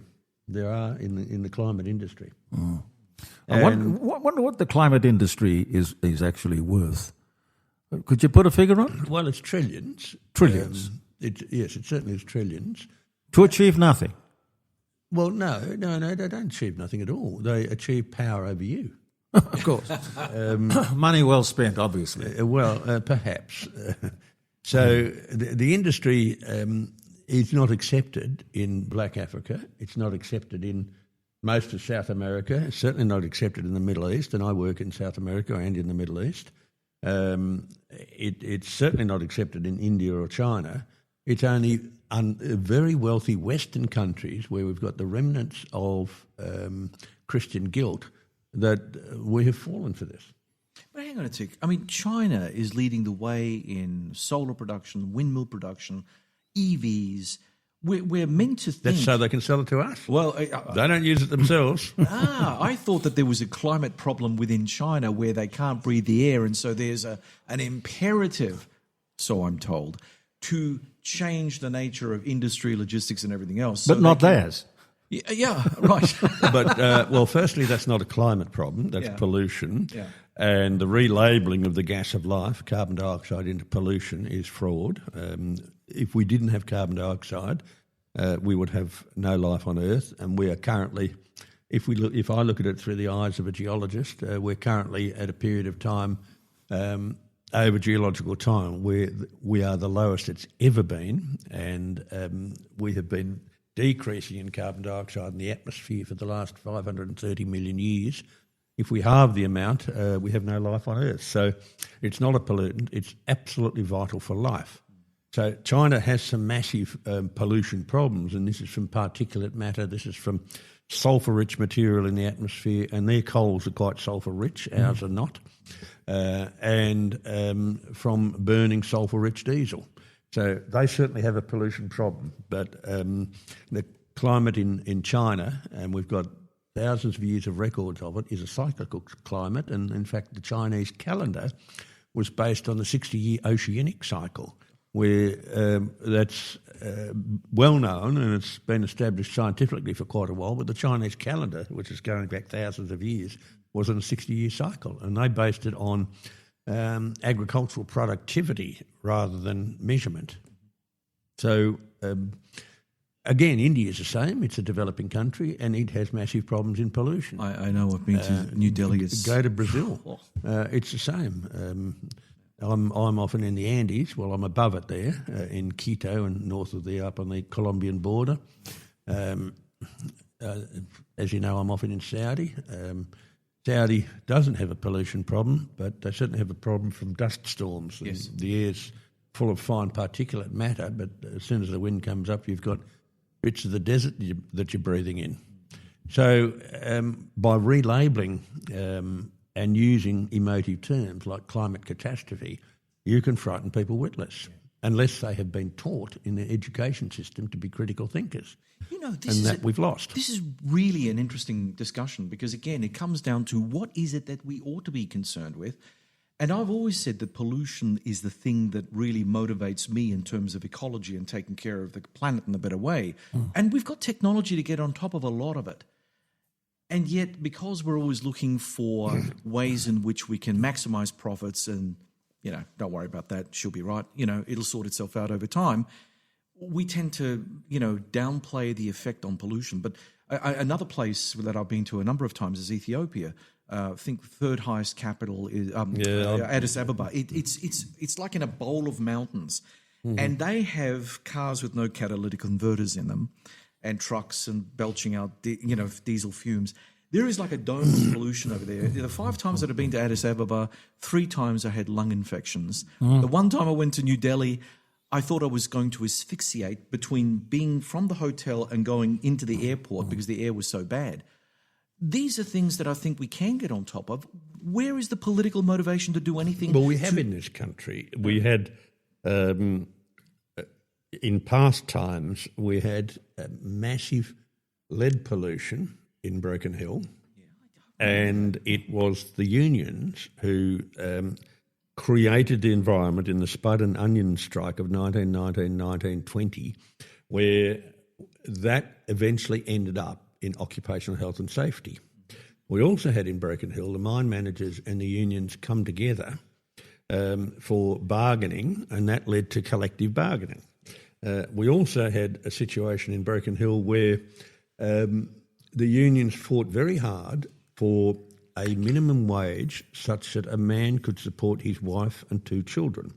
That led to a minimum wage. So the unions in the past led to these conditions which are now enshrined in legislation. In terms of pollution, we had quite a bit of community pressure, whereby now we are much cleaner than we were in the 60s. You go to a place like Rhodes in Sydney where there was a Shell refinery. You could smell it. If you're on the train, you could smell it a couple of stops before. It was shocking. I recently went through Rhodes, not a smell. And I thought, well, that's not what I was used to as a child. Crossing the So we have actually cleaned up this country. How have we done that? Well, we've redirected some funds to clean it up. You can only do it when you're a wealthy country. If you're a country like Ethiopia or India or China, you cannot do it because you're not wealthy enough. And you are focusing on economic growth rather than the health of your people. Yep. Now, I've also suffered pollution in Ethiopia. I've worked a number of times across to the far west on the Sudanese border. And that's where you can suffer lead pollution because the rebels come across the border quite often and take shots at you. Yeah. It's a special sort of lead special pollution. sort of lead pollution. So, and I found it an interesting city, Addis Ababa, because it's a UN city. Yes, and, yes, it is. And It you can absolutely see is. the difference in the wealth You know between what the I found- locals and the UN. Oh, it drove just- me nuts, It just Ian. sticks out. It's I terrible. said, well, when I came back from my first trip, because the one thing that I will say, I've never been a nightclub person, but when you're in Addis Ababa, you go to Club Fasika, oh my God, it just blew my mind. I became a nightclub person while I was there. But the thing that really got to me was that you've got all these UN officials who go into the nightclubs, they're all dressed in their Gucci and whatnot, lording it over the locals. And all the ladies of the night pick them straight away and come up to them. Absolutely, they do. And there were UN cars. The thing that really got me was, I was driving around in a beat-up old Lada, 1991 vintage. It looked like it had seen World War III.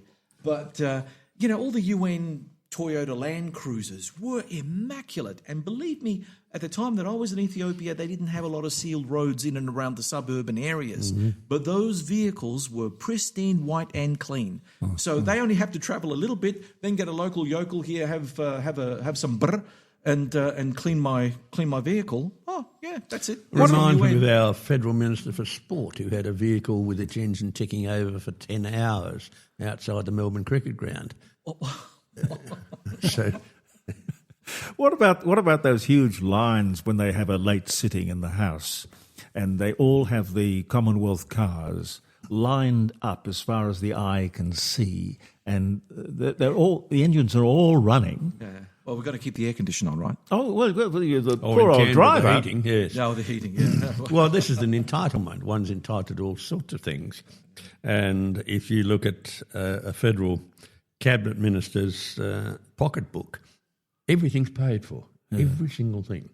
We pay for it. So somewhere along the line, the idea of service to your fellow man has disappeared. Or you can be like Annika Wells and you can have a business class flight here to Adelaide to attend a birthday party, 40th birthday party, at which there is one of her colleagues, and the fact that they were both in the same room and maybe exchanged pleasantries or something made it possible for Annika to bill the taxpayer for the flights and for the hotel accommodation. It was about $4,000, nearly $4,000. Now, she's been pulled up on it. Well, she also quite rightfully says, well, it's in the rules. I was only following the rules. Yeah. And that is quite correct. Well, change the rules. Well, obviously. But the thing is, those who set the rules are an independent group of bureaucrats, and they set the rules for the politicians who set the rules for them. Yeah. We were So talking. it's a wink and nudge. We were talking with Adam Creighton a little bit earlier, and I put it to him that these lies, these blatantly going back on election promises, was deception. They were deceiving the general public just because they say, well, things have changed. This is different. I know we said that, yes, but what I asked Adam, the difference between that deceptive, the public, and Coles. In court today, they're probably going to be hit with a $100 million fine for misleading the public. Well, and anyway, he said to me, the political class have made their own rules. They don't have to tell the truth. John Howard changed his mind on one issue and he brought it to an election. Absolutely. That's integrity. And that is the only way you do it. And if you're caught out telling porky pies, and we're seeing this currently in number 10 Downing Street, but if you're caught out, the protocol is you resign. Not now. No, they batten the hatches. Yeah. I don't know about that, Ian. I like these laws. They protect people like me. Dear, oh dear, oh dear. No, well, thank you both very much. Well, they don't have to sign documents about slavery. Anyone who's a director of a company has to sign documents about slavery. And in many ways, we now have an army of wage slaves. But week before last, I think I did a program from here from the airport. But just before that, I had seen the ultimate of slavery. Yeah. Oh, it was magnificent to see. I was at the Fosterville gold mine, and in the processing plant, they take out a little bit of gold because it's heavier. But the rest of the gold, they get a heavy mineral, fool's gold, and they float it to the surface. And then they collect that and they put it in a big tank with water and bacteria. And these bacteria chew up the fool's gold. The metallic gold sinks to the bottom, which then they later collect. Now, what happens is those bacteria don't get paid. No. They're not in a union. They die on the job, and you as the employer that sounds perfect. Don't have any problems. You don't even have to shift away the body because it decomposes. And what do bacteria do? They feed and breed. And so they keep breeding. And they've had the same mob of bacteria there. They started with about a mug full of bacteria 25 years ago. And they've still got the same bacteria there, which they acquired from somewhere else, overseas. And that is the ultimate of slavery. So... perfect. Company directors who have to sign off on slavery, and this is driven by the UN, also should be aware that we have other forms of slavery, and this is species discrimination. Indeed. Yeah. God bless you. Who's on the line? Hello. Good morning, Jeremy. John. John, how are you? Not bad. Just thought I'd raise a few points about our current federal government and state government. The first one is with our federal government, the way they want to bring in their changes, and they want to attack superannuation, they want to attack family trusts and what have you, with taxes, and the way they've mucked up the NDIS, well, that's a disgrace to the country. That is, they should be held accountable for that, because wanting to withdraw $36 billion from it, they were supposed to be the ones in charge. Who was looking out to see what was happening? Yeah, they could have done that if they're going to save $36 billion out of the NDIS, and they've admitted that it's in the hands of criminals and all the rest of that. They could have done all of this 10 years ago. Well, it hasn't happened, Jeremy. And the other thing that I heard on the TV is apparently for any of us that are over 65 that need major surgery, we got to wait 400 days before we can have it. Oh, well. I think they'll get a kicking at the next election. We're fairly certain of that. Well, I hope so. I hope they're booted right out. That's what I really hope. 94 seats, that's the problem. I know that is a problem. Majority. 94-seat majority. Well, look, it's happened in England. It has happened in the past, but it has to hurt a lot more.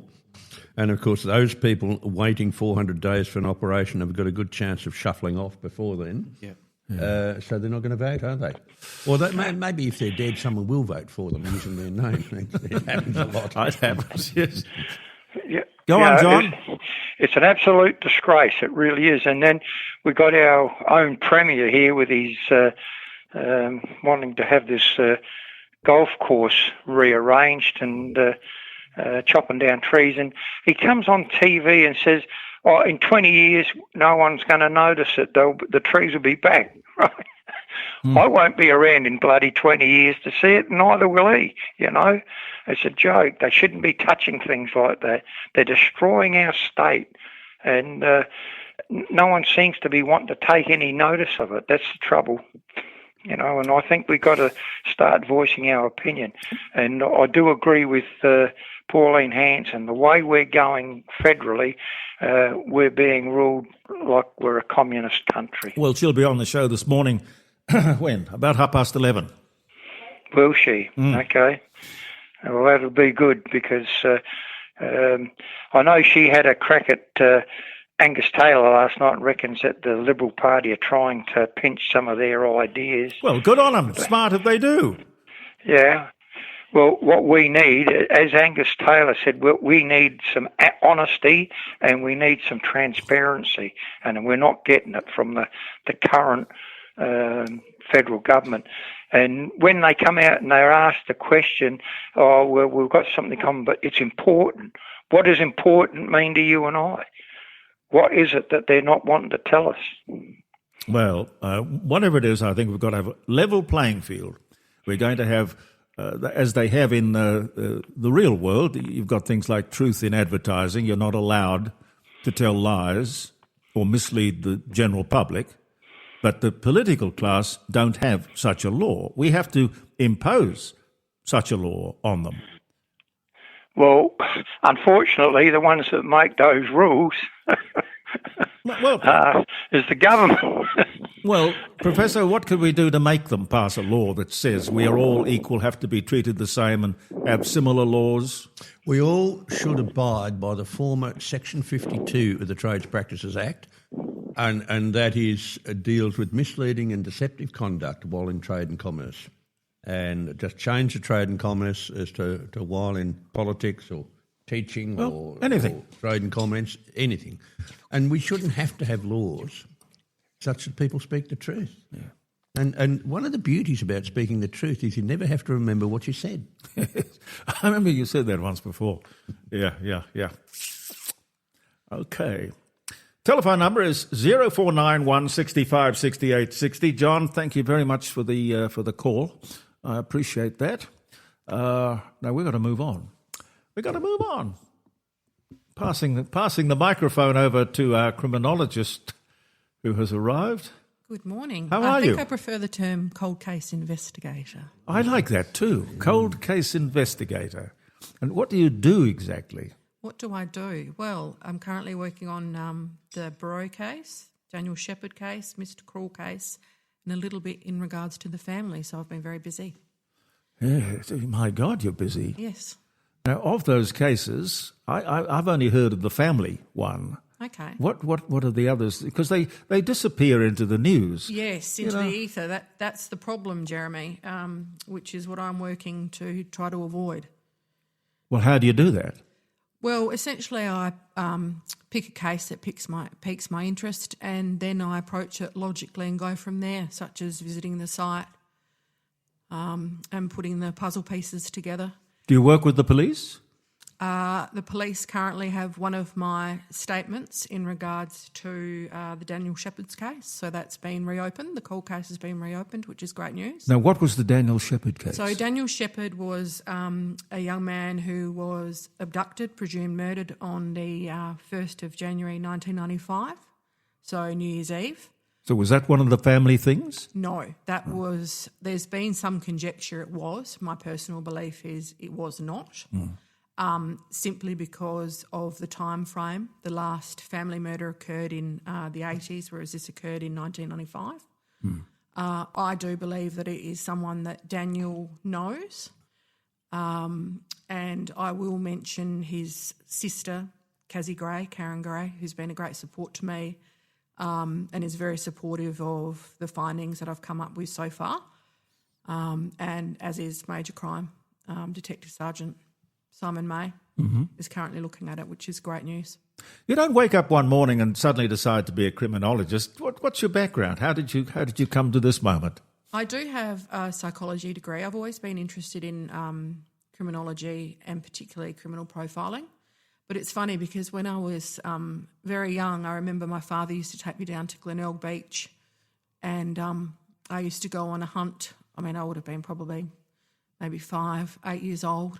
I was already aware of the Beaumont children, and I'll go on a hunt, clambering over rocks, trying to find the children. Unfortunately, there was also a sexual assault at my primary school when I was attending there, and obviously the police attended, and I remember the next day gathering up my school friends and having a look for clues on the school oval, which of course we never found, but it was still interesting regardless. So it's always been there from a very young age. Have you written books? No, I haven't. Detective stories? No. If you read detective stories, whose detective stories do you read? Well, I'm a big fan of Tim Watson-Munro. He's a psychologist. We've talked to him. I think, you've had him on the program before. So he's internationally renowned. And I enjoy watching his show, his podcast, Motive and Method, with Dr. Xanth. So mainly podcasts as opposed to books now. I used to read a lot of books, but now with 2 children, it's mainly podcasts of an evening and television shows of an evening. Caroline says there's a huge difference in volume between our micro. Is Catherine louder or am I louder? You're much louder. Oh, okay. Well, I'll that's easy. I'll just wind. I'll wind you up, Catherine. Okay, sounds good. Yeah. What are you doing? You're adjusting. So yes, in regards to Tim Watson Munro, I've finished a very long statement, very comprehensive, over 40 pages in regards to Mr. Krall and my findings there. He currently has that document, which he's looking over. So it'll be interesting to see, or I should say receive his feedback in regards to that, because I'm certainly coming from a different perspective than most investigators, I think, who have looked at that so far. I'm surprised that anyone commits a crime or breaks the law these days, because there's going to be a camera. Yes. Every single person with a mobile phone is collecting evidence, if you like, or can be. Dr. John, thank you. Thank you very much, Jeremy. Dr. John Bruni, ladies and gentlemen, from Sage International. And you've got photographic evidence. People have cameras in their premises and on the roads, and yes, dash cams, etc. Dash cams, and CCTV. then you've got forensic evidence. So your chances of getting away with anything today would be remote. That is correct. However, I'm looking at cold cases where a lot of that, well, all of that technology wasn't available. So it's with the help of that technology now that we are making good grounds, the police and investigators, journalists, etc. Do they keep everything in a witness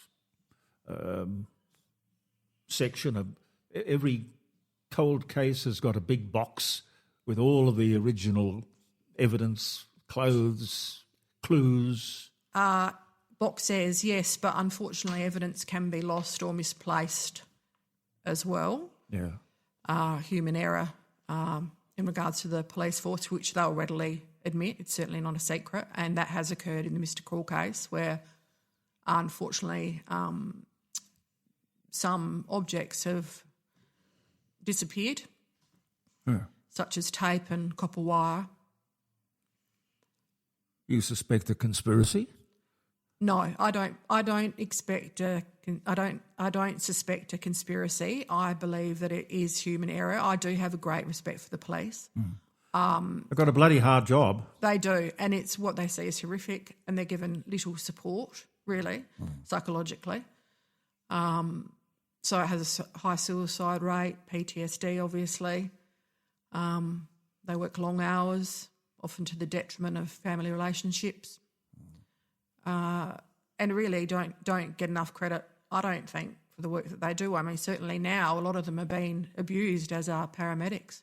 Yes. I wonder what they feel when they spend so much time tracking somebody down, collecting the evidence, getting a case together, and then for some reason, maybe even a technicality, that person walks. Absolutely. Just walks.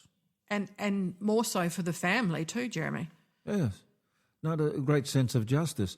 There was a story, I was listening to 3AW the other day, and there was a girl, 14, in a stolen car who was out on bail already. She hits a cyclist, and then she Googles on her phone, asking the question, how serious a crime is it for a motorist to hit somebody on a bike? Right, determining whether she'll flee the scene or not. Well, she had already fled the scene. She was just checking up. And all up, by the time the police got her, she was charged with 109 separate crimes or offences. Yes. And she went to court, and I think the people in Melbourne are pretty used to the magistrates putting everybody out on bail. But this was an amazing case because the magistrate said she's not old enough to have known what she was doing. 14. Now, if she Googled that question, yes, she must have known what Absolutely. the difference between right and wrong, 14, I would think, would be a reasonable age to start assuming that people do know. Jeremy, there's a precedent in Victoria. Just think of the Premier and his wife and a cyclist. Oh, yes. Has there been a court case? Sorry. No. Yep. I don't know. The most intriguing cold case that you've worked on? Gosh, that's a tough one. I would probably say Rhiannon Barrow, because of the fact that, again, it's well understood that it's someone who was living very close to her, and certainly the detective sergeant, who's now retired, has stated that publicly too. What's the background of that case? Well, just to refresh our memories. So she was a young girl, again, who was abducted. She was 12 on the 7th of October 1992 and disappeared without a trace. It was quite strange. There was no signs of a break-in. So, again, we presume it was someone that she knew and lived, and that person or that suspect lived close by. And she hasn't been found since. Now, in regards to that, I found some bones at Christie's Creek, which is approximately a 6-minute drive from her house at Wakefield Avenue, Morfett Vale.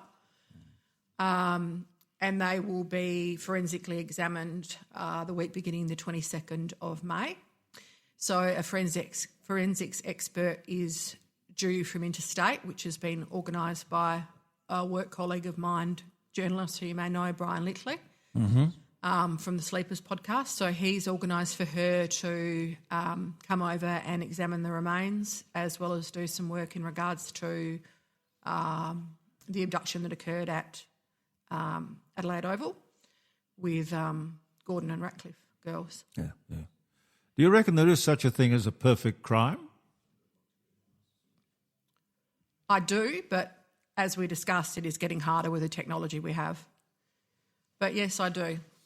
Simply because of the fact that if there wasn't, there wouldn't be so many cold cases in existence. Professor Plimer's leaving. Have a great week. We will. Take care of yourself. Professor Ian Plimer. With the family, now the family would be probably the most intriguing thing, because all of the stories that I heard about highly placed, well-known people in all walks of life who formed this sort of network of homosexuals who just got their jollies by stealing kids, taking them off the street. Now, with so many people involved in something like that, I imagine it would be incredibly difficult to keep a lid on it. Do you believe those stories about the family as such? Well, there's many, many stories. The names are, I understand that the names have been suppressed. However, they are publicly available. Really? Yes, absolutely. These are names of people suspected, or names of people who were involved, yes. Were involved. Well, if they're prepared to name them, they must have had some evidence to go on. As far as I know... Why aren't they arrested? Well, as far as I know, there's only two names that have been suppressed. One is a businessman who's now moved to or relocated to Victoria, and the other one, I'm not sure as to the identity of that person. Yeah. That's well and truly suppressed. But yes, it is. Their names are available on sites such as Reddit, Footy Extra, etc., which is a bizarre site to have. Footy Extra, yeah. Yes. Yeah. It's almost sort of an underground sort of murder site, really. It's quite bizarre, but it's very spot on, shall we say, with, I mean, some of it's nonsense, but a lot of it's quite spot on in regards to what people are posting and what they have to say and the evidence backing it. There was supposed to be a highly placed, well-known media personality. Have you heard that? No, however, that could be the second suspect whose name is well and truly suppressed. Yeah. May well be. Intriguing. It is intriguing. The suppression order didn't work too well, did it? because people talk and people can also get their hands on documents by any means. And the bloke who's in jail now, Von Einem. Yes. Obviously he's never going to tell the full story, is he? I wouldn't have thought so. I mean, he's the scapegoat, really, isn't he? He was certainly involved, but I mean, there were so many others. Why would he stay stom? Why would he not talk? Is he dead? He's dead. Oh, I see. Yes. I see. I Sorry, didn't catch Jeremy. up with that. Frank Pangello's arrived. Have you met Catherine? No, I haven't. Hi, Frank. G'day, Catherine. How you going? Good to meet you. Yeah. A criminologist. Yeah. Died December last year. Yeah. Oh, well, he just took it all to the grave. He did. Did you cover any of the family stuff? Yeah, I did. In fact, I actually ventured to Italy and found... Molfetta? Yes. I went and that was back in 1985, 86, I think it was, Jeremy. Wow. And located Gino Gambardella. Yes. Who was actively involved. He was. He's dead too now. Good. Yeah. I hope Satan is looking after him down there. Yeah, that's right. He was a chiropractor who was heavily involved, and also with the Derrance Stevenson case. Yes, now that was a weird one. It was. That was very obscure. The body in the freezer. Yes. Now, I was told the reason the boy was in the freezer, and I think he was sort of a lover or... Younger lover, yes. Younger lover. The reason he was in the freezer was that Derrance Stevens... Stevenson. Derrance Stevenson. He was a well-known local criminal barrister. Yeah. Lived in that funny little house down on Green Hill Road. The block's still empty. The triangular... They couldn't sell it, so they knocked it down. Extraordinary. It was an extraordinary crime, and Zach was the young man at the time who was... You've got a good memory. Well, I covered those cases, Jeremy. Yeah. I was also going to bring up James William Miller, of course. You know, you had your own experience with him. Yeah, that's right. Yeah. The AM. Yes. Yeah, well, it was a Walkley, actually. Walkley, sorry. Walkley, yeah. But it was fascinating to talk to him because back in those days, would have been. At Yatala they had a red phone in the exercise yard, and apparently the inmates could use the red phone. I don't think it's there anymore, is it, Frank? Well, there is a phone. They do have access to phone services, right? But you have to go through a process now. Yeah. They're not allowed to ring open line programs. Well, not like no. Yes, no. Ring talkback. I'd never talked to a mass murderer before. He protested. He said, "No, I didn't kill them. No, I just watched, and then I buried them, helped to bury them. But that doesn't make me a murderer." Oh, it was gruesome. It was awful. The Truro murders. But we've had some really strange ones in South Australia. We have. In fact, in my period of irrelevance at the moment, thinking what I'm going to do, I've been thinking of doing a podcast. Excellent. On essentially miscarriages of justice. Interesting. These are people that were prosecuted through the system and were entirely innocent, and when they're either acquitted or a nolli prosequi or whatever was entered to, there's just no fallback for them. There's no compensation for them. Nothing. And I think we also need a criminal. I think that it's a criminal justice review commission. We should have one in this country where miscarriages of justice are looked at, and then recommendations are made about compensation. We don't do that. No. A lot of mistakes are made in our court system, Jeremy, particularly our criminal law system. Well, a lot of mistakes. I can imagine, but I would have thought that with photographic evidence, everyone walking around with a smartphone is potentially collecting evidence if he wants to.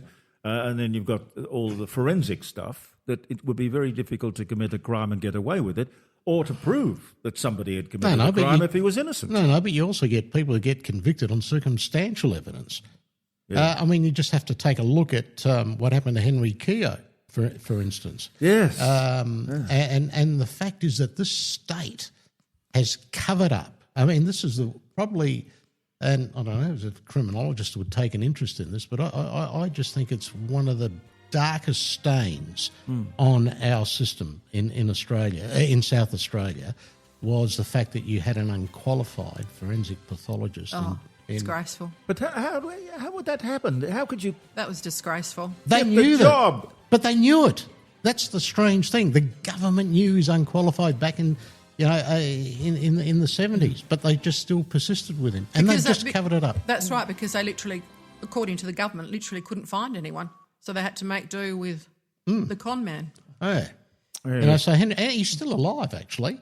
Which is, I'm surprised. He's in his 90s So now. every single case... There would be hundreds of them. Yeah, and every one of those would be questionable? Well, because he was an unqualified witness. So he you should would not have have been a court witness. And the government know that. But reasonable doubt. Well, you just have to throw it out and start again. And the government know that. Yeah. Every government since the 1970s have known about Colin Manock. Right? And there have been some shocking cases. There were the baby deaths as well, where he found that these babies were actually beaten to death. They died of bronchial pneumonia. Sudden death. And I know the mother of one of them, Julianne Pope. She's been seeking justice from our system for a long time.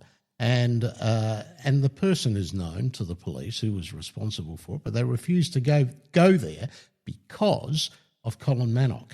Right? Now, he really, It's a can of worms. It's it should be a Royal Commission. Oh, absolutely, there should be.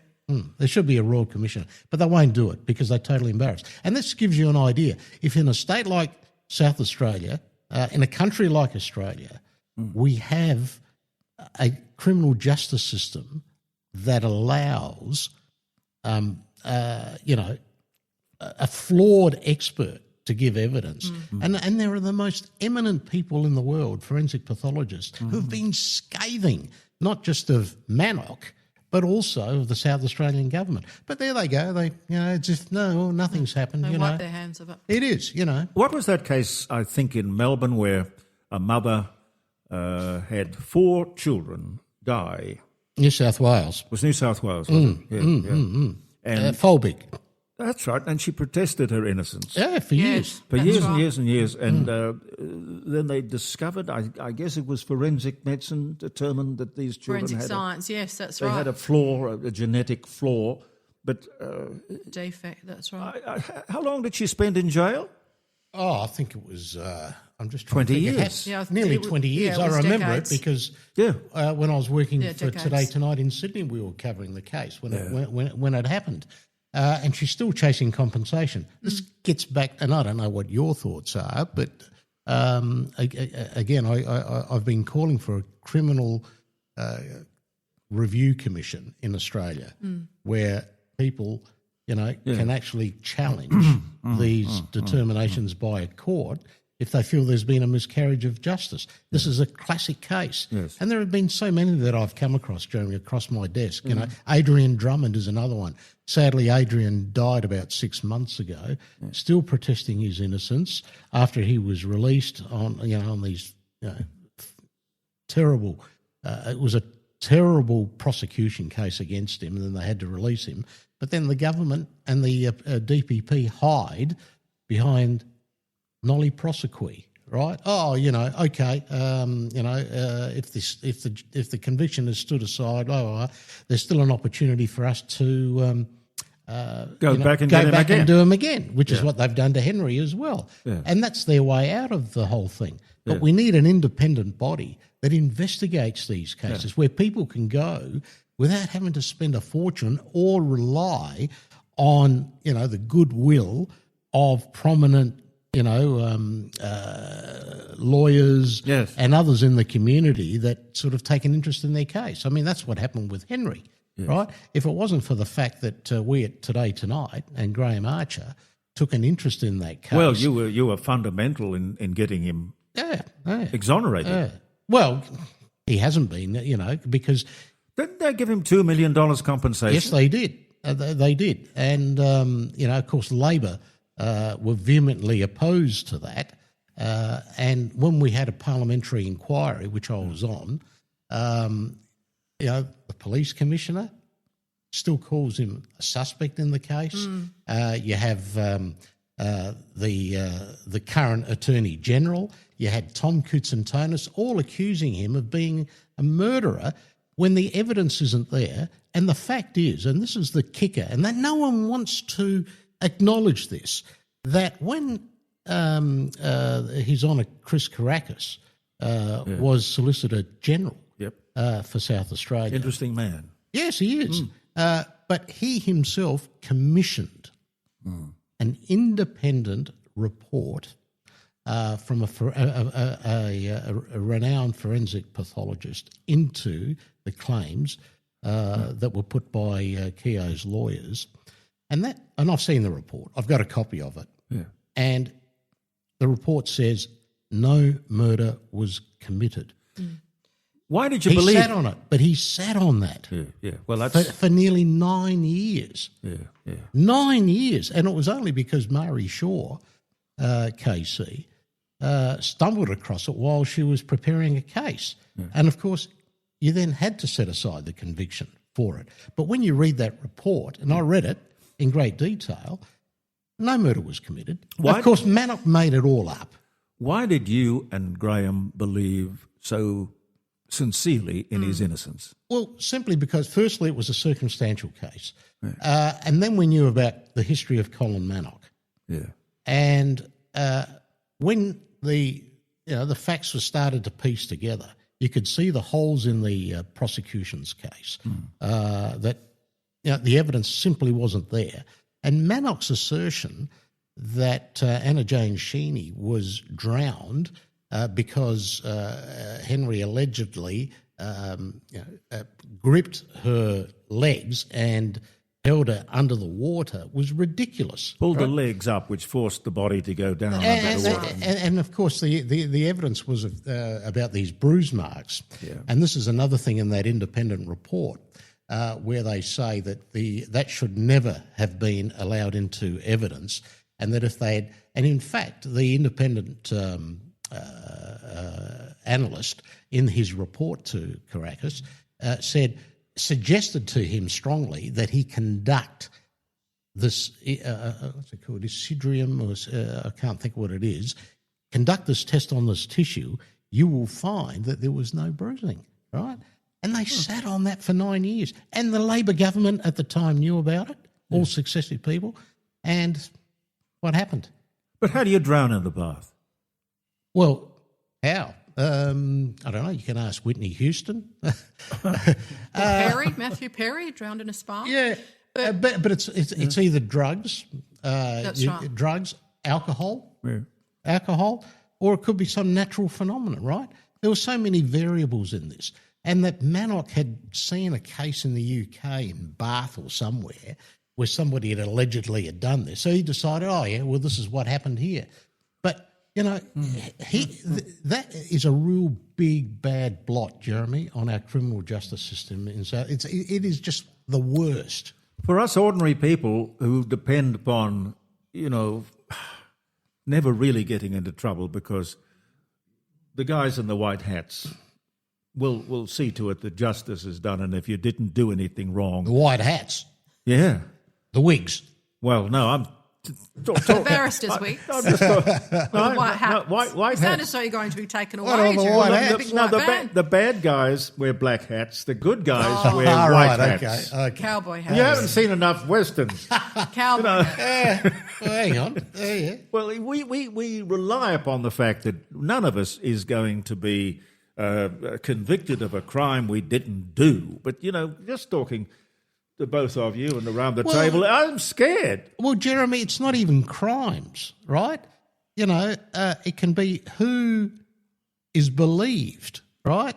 He said, she said. I mean, you only have to even look at something as inane as the AFL and what happened recently. Yeah, that's right. What happened recently with Butters, the star player, Yeah. who was accused of saying something to an umpire after awarding a free kick because this umpire was tied up to a betting agency, Yeah. and how even the AFL allowed that. But he said, no, I never said that. He goes to a tribunal, and, there are 3 members of the tribunal, including a legal officer who's actually driving his dog somewhere in his car while the hearing is going on, and they believe the umpire. It was a he said, she said. There was no evidence to support. But that's because he played for Port Power. That's why. But doesn't the umpire have a microphone on him? Yeah, and it wasn't on. So there was no evidence. Wasn't on? Conveniently. It should have been thrown out. Thrown out, I agree with that. yeah. But it happens all the time, Jeremy. It happens in every strata of our society. You're dealing with local government, for instance. You're dealing with councils. They become opinionated. Oh, we're going to believe this and bad luck. And if you want to take us on, it's going to cost you a fortune in legal fees, and they deep pocket people. I've been advocating for constituents, even over planning and development. I know you have. Bless you. But you get nowhere because the system is so corrupt here, unfortunately. What about that extraordinary case in Victoria where the gangsters, what do they call them in the mob, or they were all basically the underbelly. The underbelly kind of thing, yeah.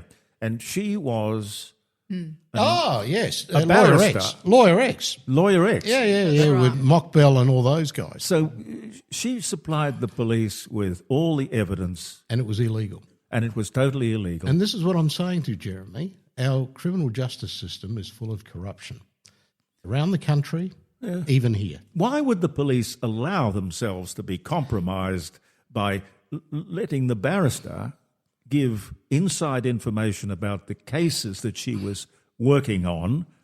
And I'm assuming she was possibly taking money to defend these people while sticking it up them good and proper. Well, let me just say, in Victoria, some of those higher echelon police Gobbo, officers... was it Gobbo?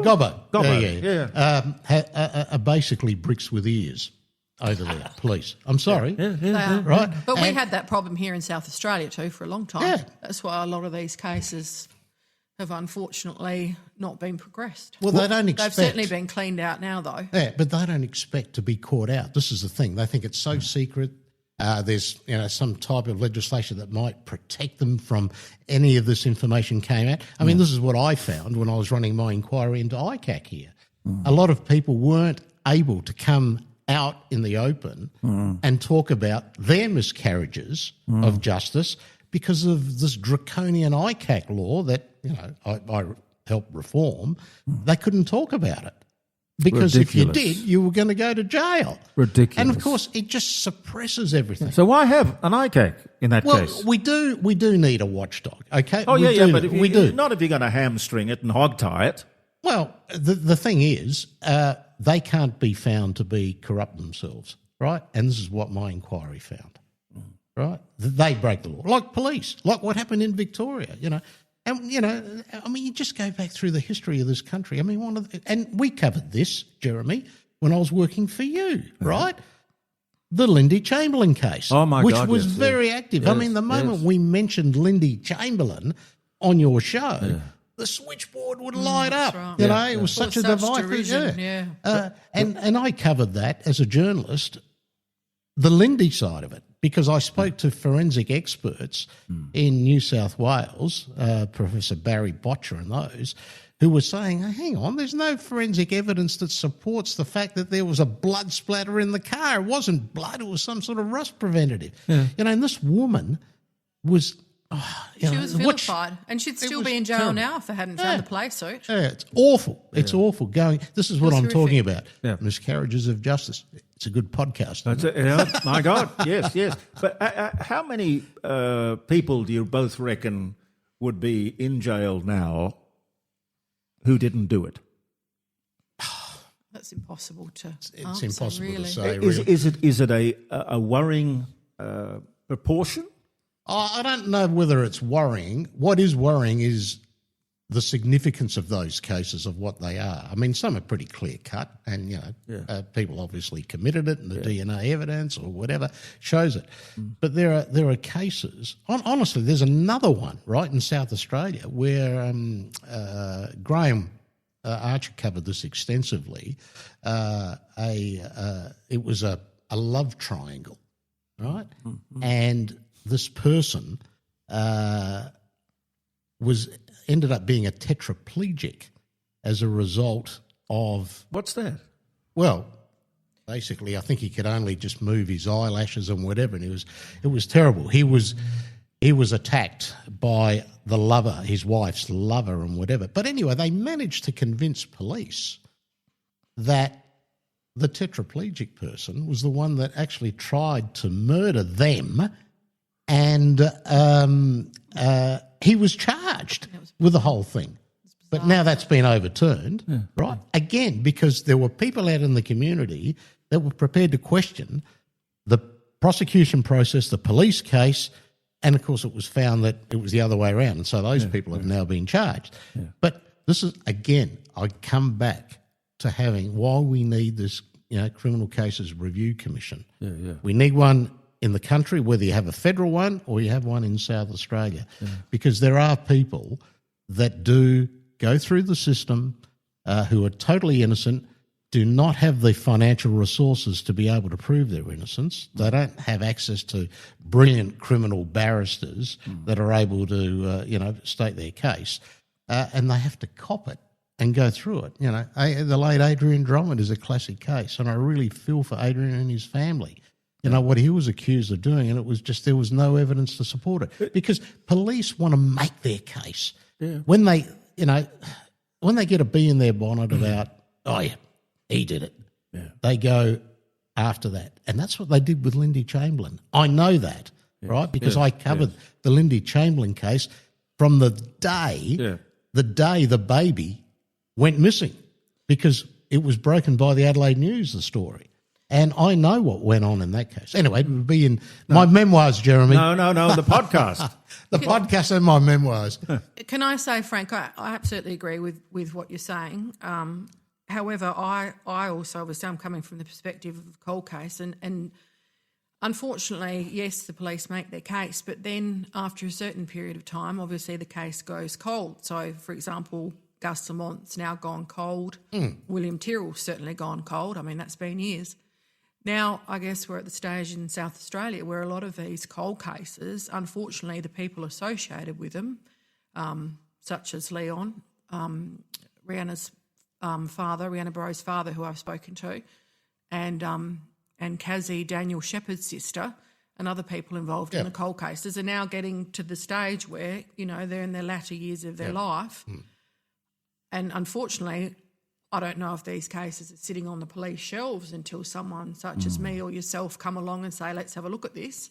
But I think these are a matter of priority. South Australian police do not like citizen investigators. They do not. No, I can understand that. They do not, Jeremy. And I can understand also how it sort of happens. They have a gut feeling that this person is guilty, and then they argue from a conclusion.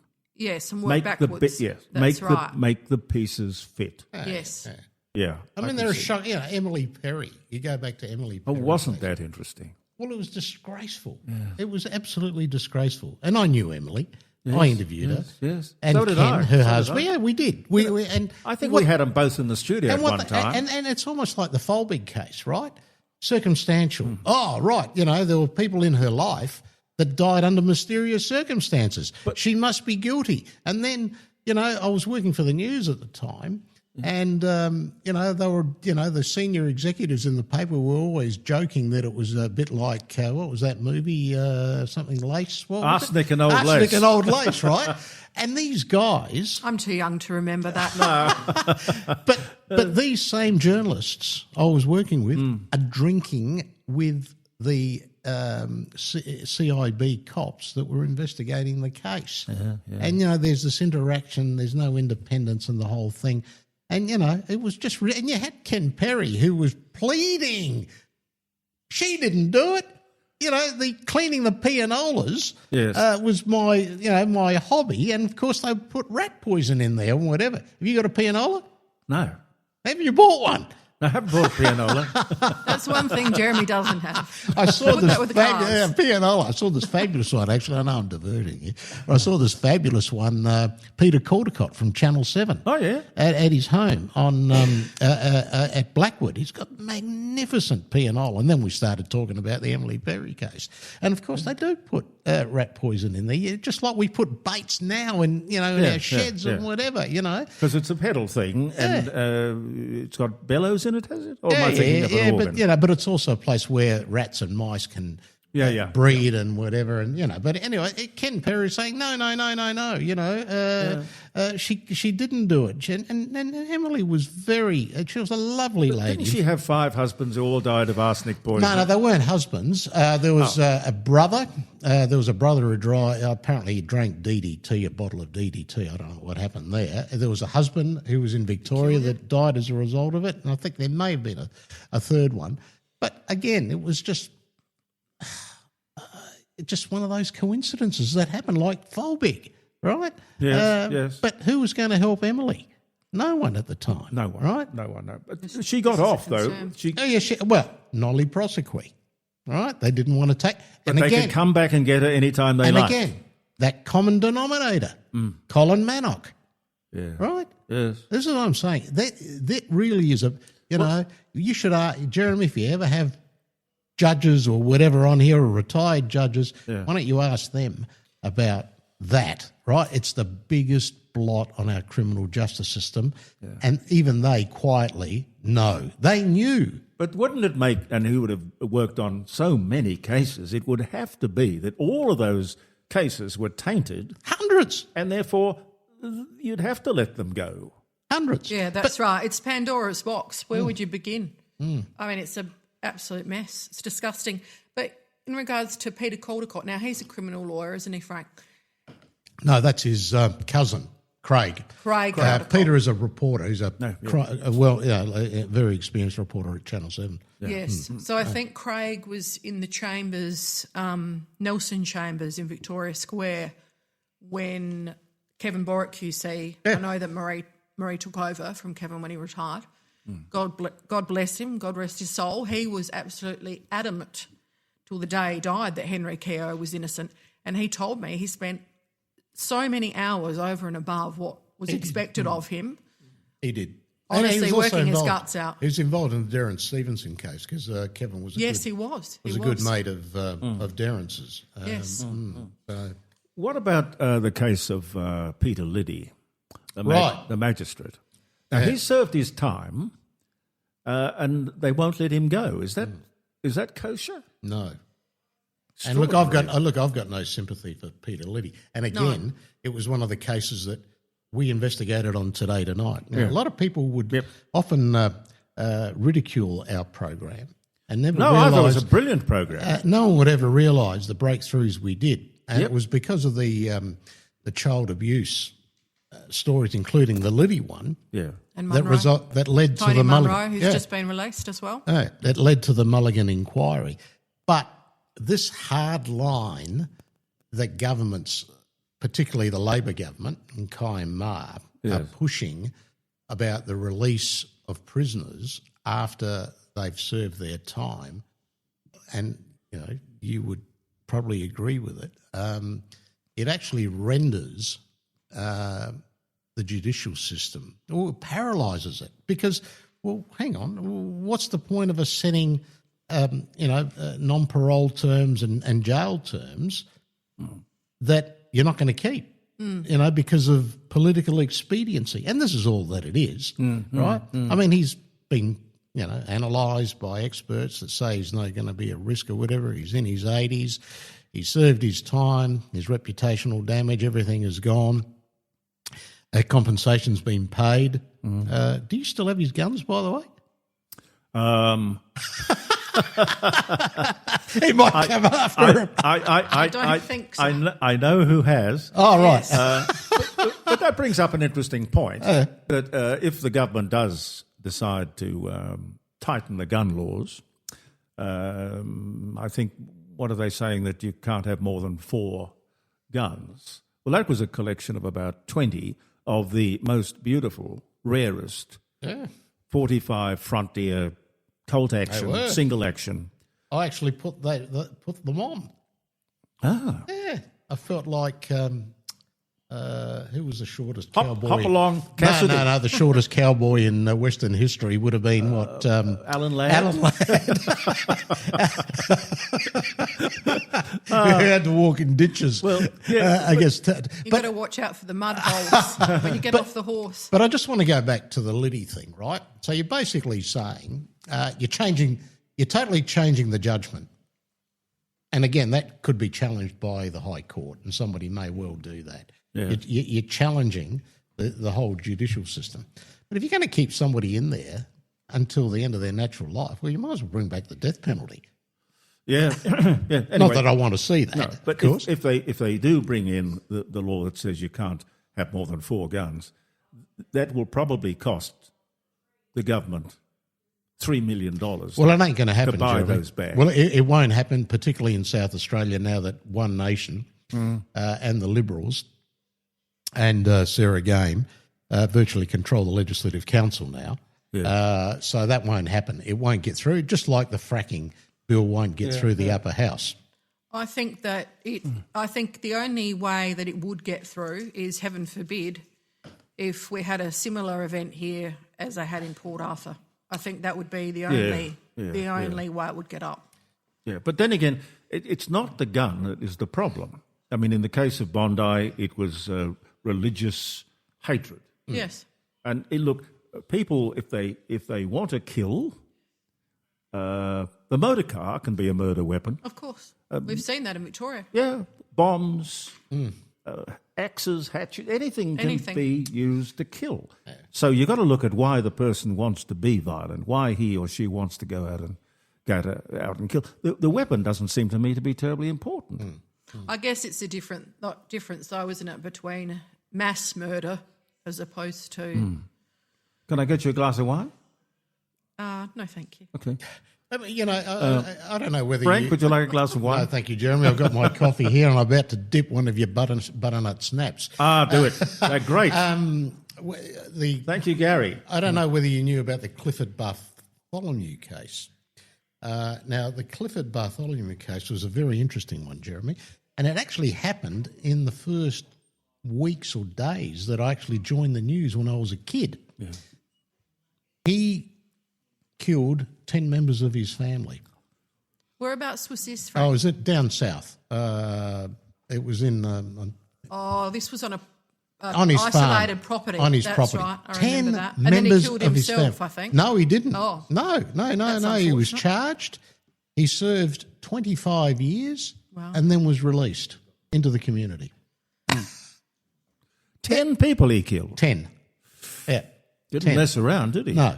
He shot them all to death. And the youngest, I think, was probably 7 or 8 or whatever. It was horrific. But it was you'd have to be criminally insane. What would the motive be to kill your entire family? Oh, look, it was financial pressures apparently, and he just flipped at the time. But he got his life term. He got his 25 years. He served it, and then they released him, and there was no uproar. Yeah. He just disappeared. And in fact, I remember that when he was released, there was no uproar. They thought, hang on, what are you doing releasing a bloke who's killed 10 people into the community? How long did he serve?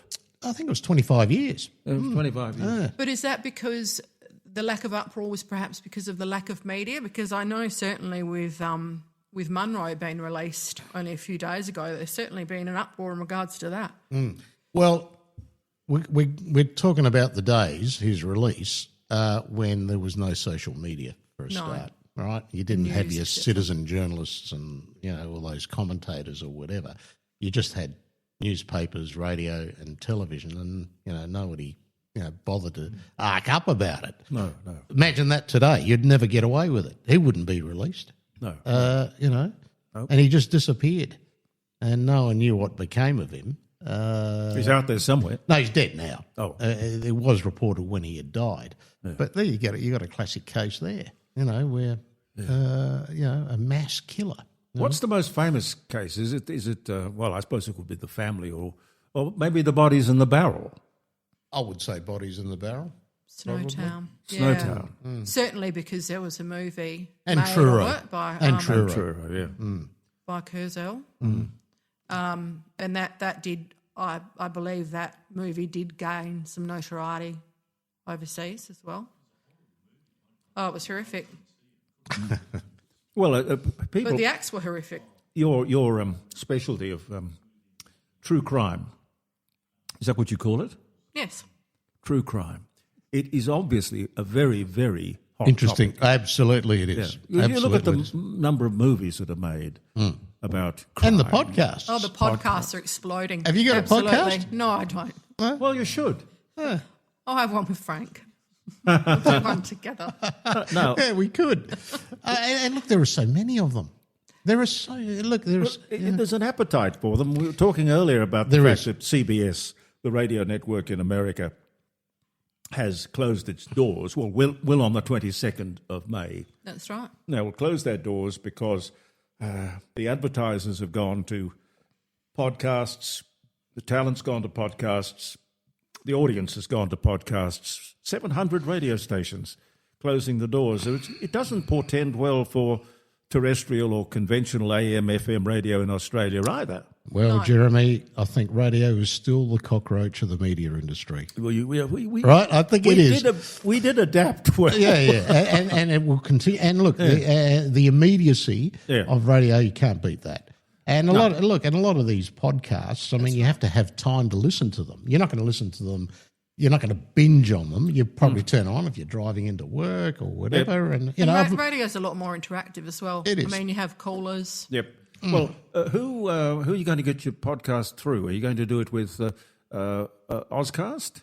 Well, look, I'm not sure yet. It was just something that I've been mulling about doing. Well, have a talk to Andy Martin because he does, lots of things. Every 28 days he sends us a little report on how well we've done or how many views we've had.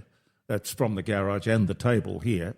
And in the last 28 days, an unbelievable 7.45 million people. It's fantastic.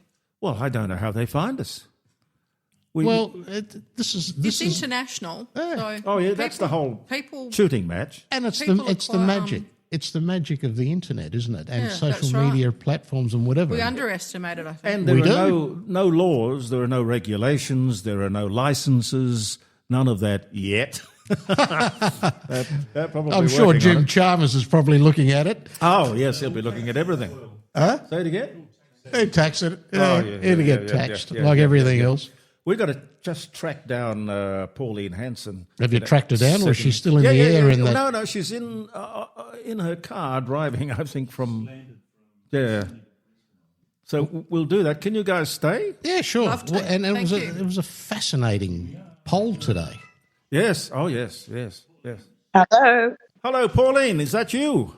Yes, it is, Jeremy. Hello. Welcome to the program, the dining room table. Thank you. Oh, lovely. Great. I enjoyed it last time I was on. No, we loved having you. I've got Frank Pangello with me. Hello, Frank. G'day. How you going, Pauline? Good. Good to talk to you. And Catherine Teeley, who's a criminologist. We've been just talking about the famous, unsolved crimes and some of the miscarriages of justice and stuff like that. And there's another example, Pauline. Oh, absolutely, right. yes. And I was working for Today Tonight in Queensland when that happened. Yeah. And it was just atrocious. Hello, Pauline. I'm a big fan. Hello, Christine. Hello. Nice to talk to you. Thank you. Good. What did you think? What did you think of the budget? Tell us what you really think of the budget. Do you want to repeat what I said on TV yesterday? Yes. They talk about resilience, and resilience is dishing us up a shit sandwich, and we've got to eat it. So, yeah, but it won't achieve anything, will it, Pauline? No, it won't. This is a budget from a communist, socialist, Marxist government, and it's redistributing wealth from those that have worked hard to achieve their wealth and basically taken it back because government is overspent. They can't pull the heads in. Now, they're going to increase their budget by about $42 billion, but on top of that, they still can't even keep within the means. They're going to spend another $31.5 billion on top of that. So they're just out of control. That's why you got high inflation and you have interest rates have gone up constantly all the time. So they said they would never bring in the negative gearing and the capital gains tax. Well, they have attacked it. There's questions over that discretionary trust, whether it's a backdoor to take death duties out of it. Now, Tim Ayres was just on talking to Kieran on Sky, and you know what? He kept evading the question. He kept going back to Angus Taylor, and he kept going back to One Nation and everything. He wouldn't directly answer the question. Kieran kept pushing him. He said, no, we're not going to do it. I wouldn't trust them as far as I could throw them, because we've seen the lies time and time again. Yeah. So, even if he says he's not going to do something, we can now no longer believe it. Correct. There was a couple I didn't see it was a infrastructure building project in the budgets whatsoever. Only the hospitals, they're putting $25 billion towards it. But, the hospitals desperately need the money. But what they're doing is the money's going to the state governments. They take off about 20% for their administrative costs. What I'd like to see is hospitals set up their own hospital boards, manage their own money. They know where they need to put it, whether it's in nursing staff, whether it's beds, whether it's in equipment. Get it out of the hands of bureaucrats, because a lot of it's been wasted in areas where that's why the hospitals are struggling. The infrastructure that they put in, about $47 billion into infrastructure of water and sewage for the homes, that's great. I've spoken to a lot of the councils, and that's why they can't allow development in their electorates and their townships, because the water pipes and sewage it's at maximum capacity now. So that's why they can't open up more land for building to happen in it. So, and it's becoming old, and no money's been spent on it. Councils haven't got the money. So that's a good thing there. I will give credit where credit's due, but that 68 cents a day in tax cuts, it's all a scam. And I'll tell you why. They did the same thing before the last election, and they put the tax cuts on the floor of Parliament. Well, the Liberal Party voted against it because it was ridiculous, right? So they used that in an election campaign at the last election. Liberal Party don't support tax cuts. Didn't say how much it was, meant absolutely nothing. So they've done exactly the same time this time around again. This doesn't come until next year, and that's about $250 a year. So if the Libs don't vote for it, they're going to say they don't support tax cuts for the Australian people, or they're going to say, we've given you tax cuts. But they won't tell you that with bracket creep, which would put more money into the pockets of Australians if they were to address that. Yeah. But under this scheme, under the Labor Party, they're going to pull in another $15 billion in personal taxes and also another $13 billion from the superannuation. Pauline, the really weird thing is that they don't look at history very often. They attack negative gearing when if they went poor feeding. but if they went back and found how negative gearing came about, it was 1936, in the middle of a housing crisis. They introduced negative gearing to stimulate housing, to help the problem. Now, all these years later, these people have a housing problem, and what are they doing? They should be increasing negative gearing, not cancelling it. It was thought of to fix a housing shortage problem. Yeah, and then Paul Keating brought it in about 1985. Yep. It lasted for 2 years and realised that it did the damage that it did, and reversed it. And exactly what the Labor Party are doing now. So they'll learn the lesson, but it'd be too late.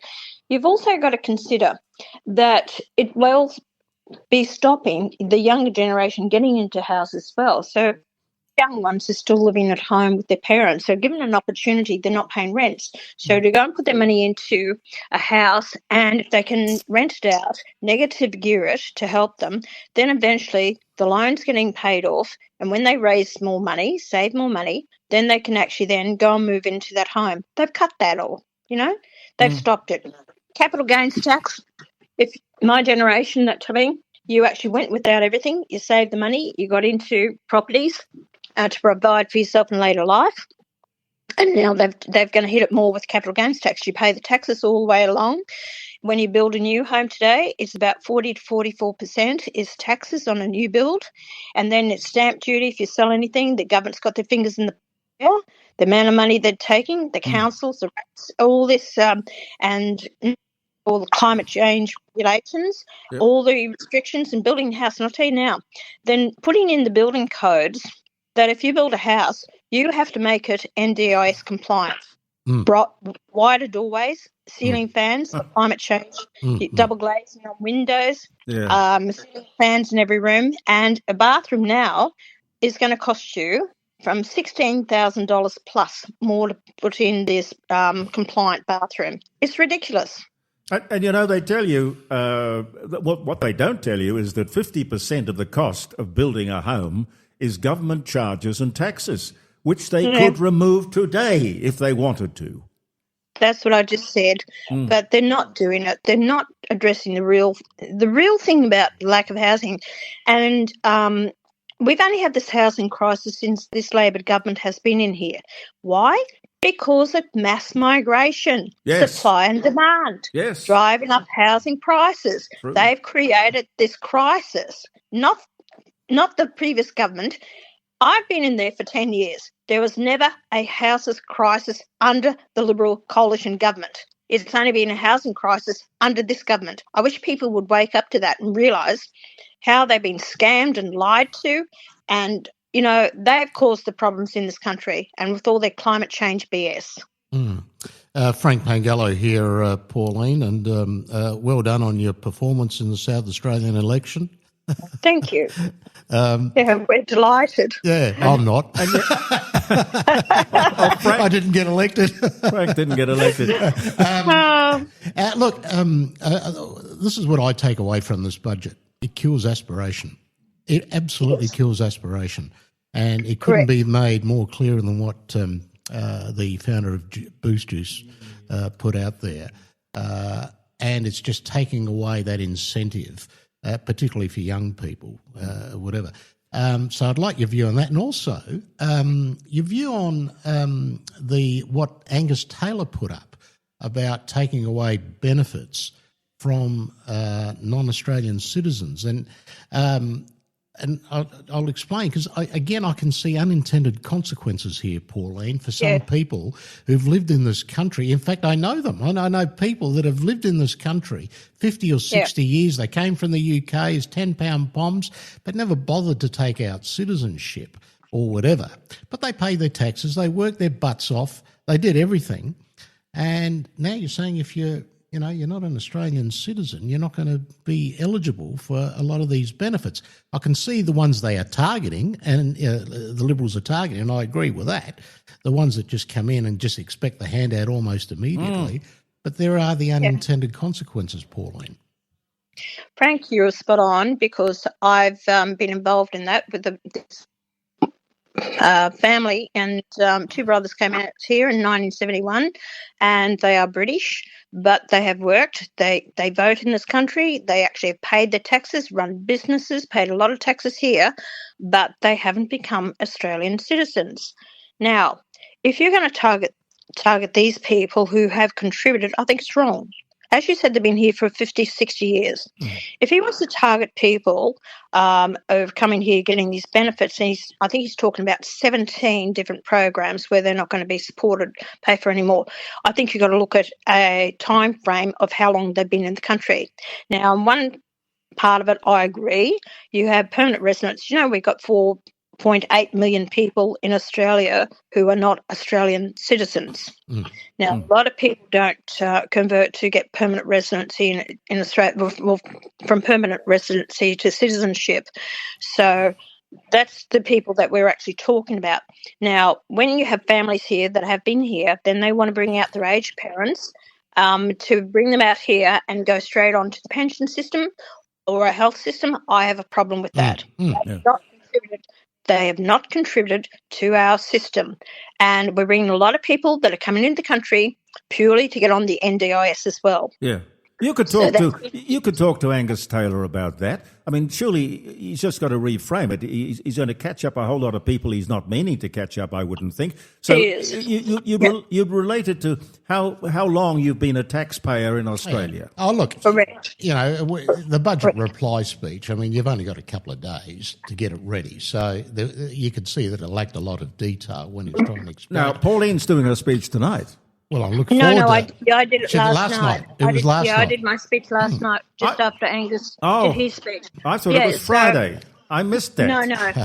Pauline, that was last night, yeah. I just want to ask you this question. So there was another poll that came out today. It was the Roy Morgan poll that showed you've now overtaken the Labor Party.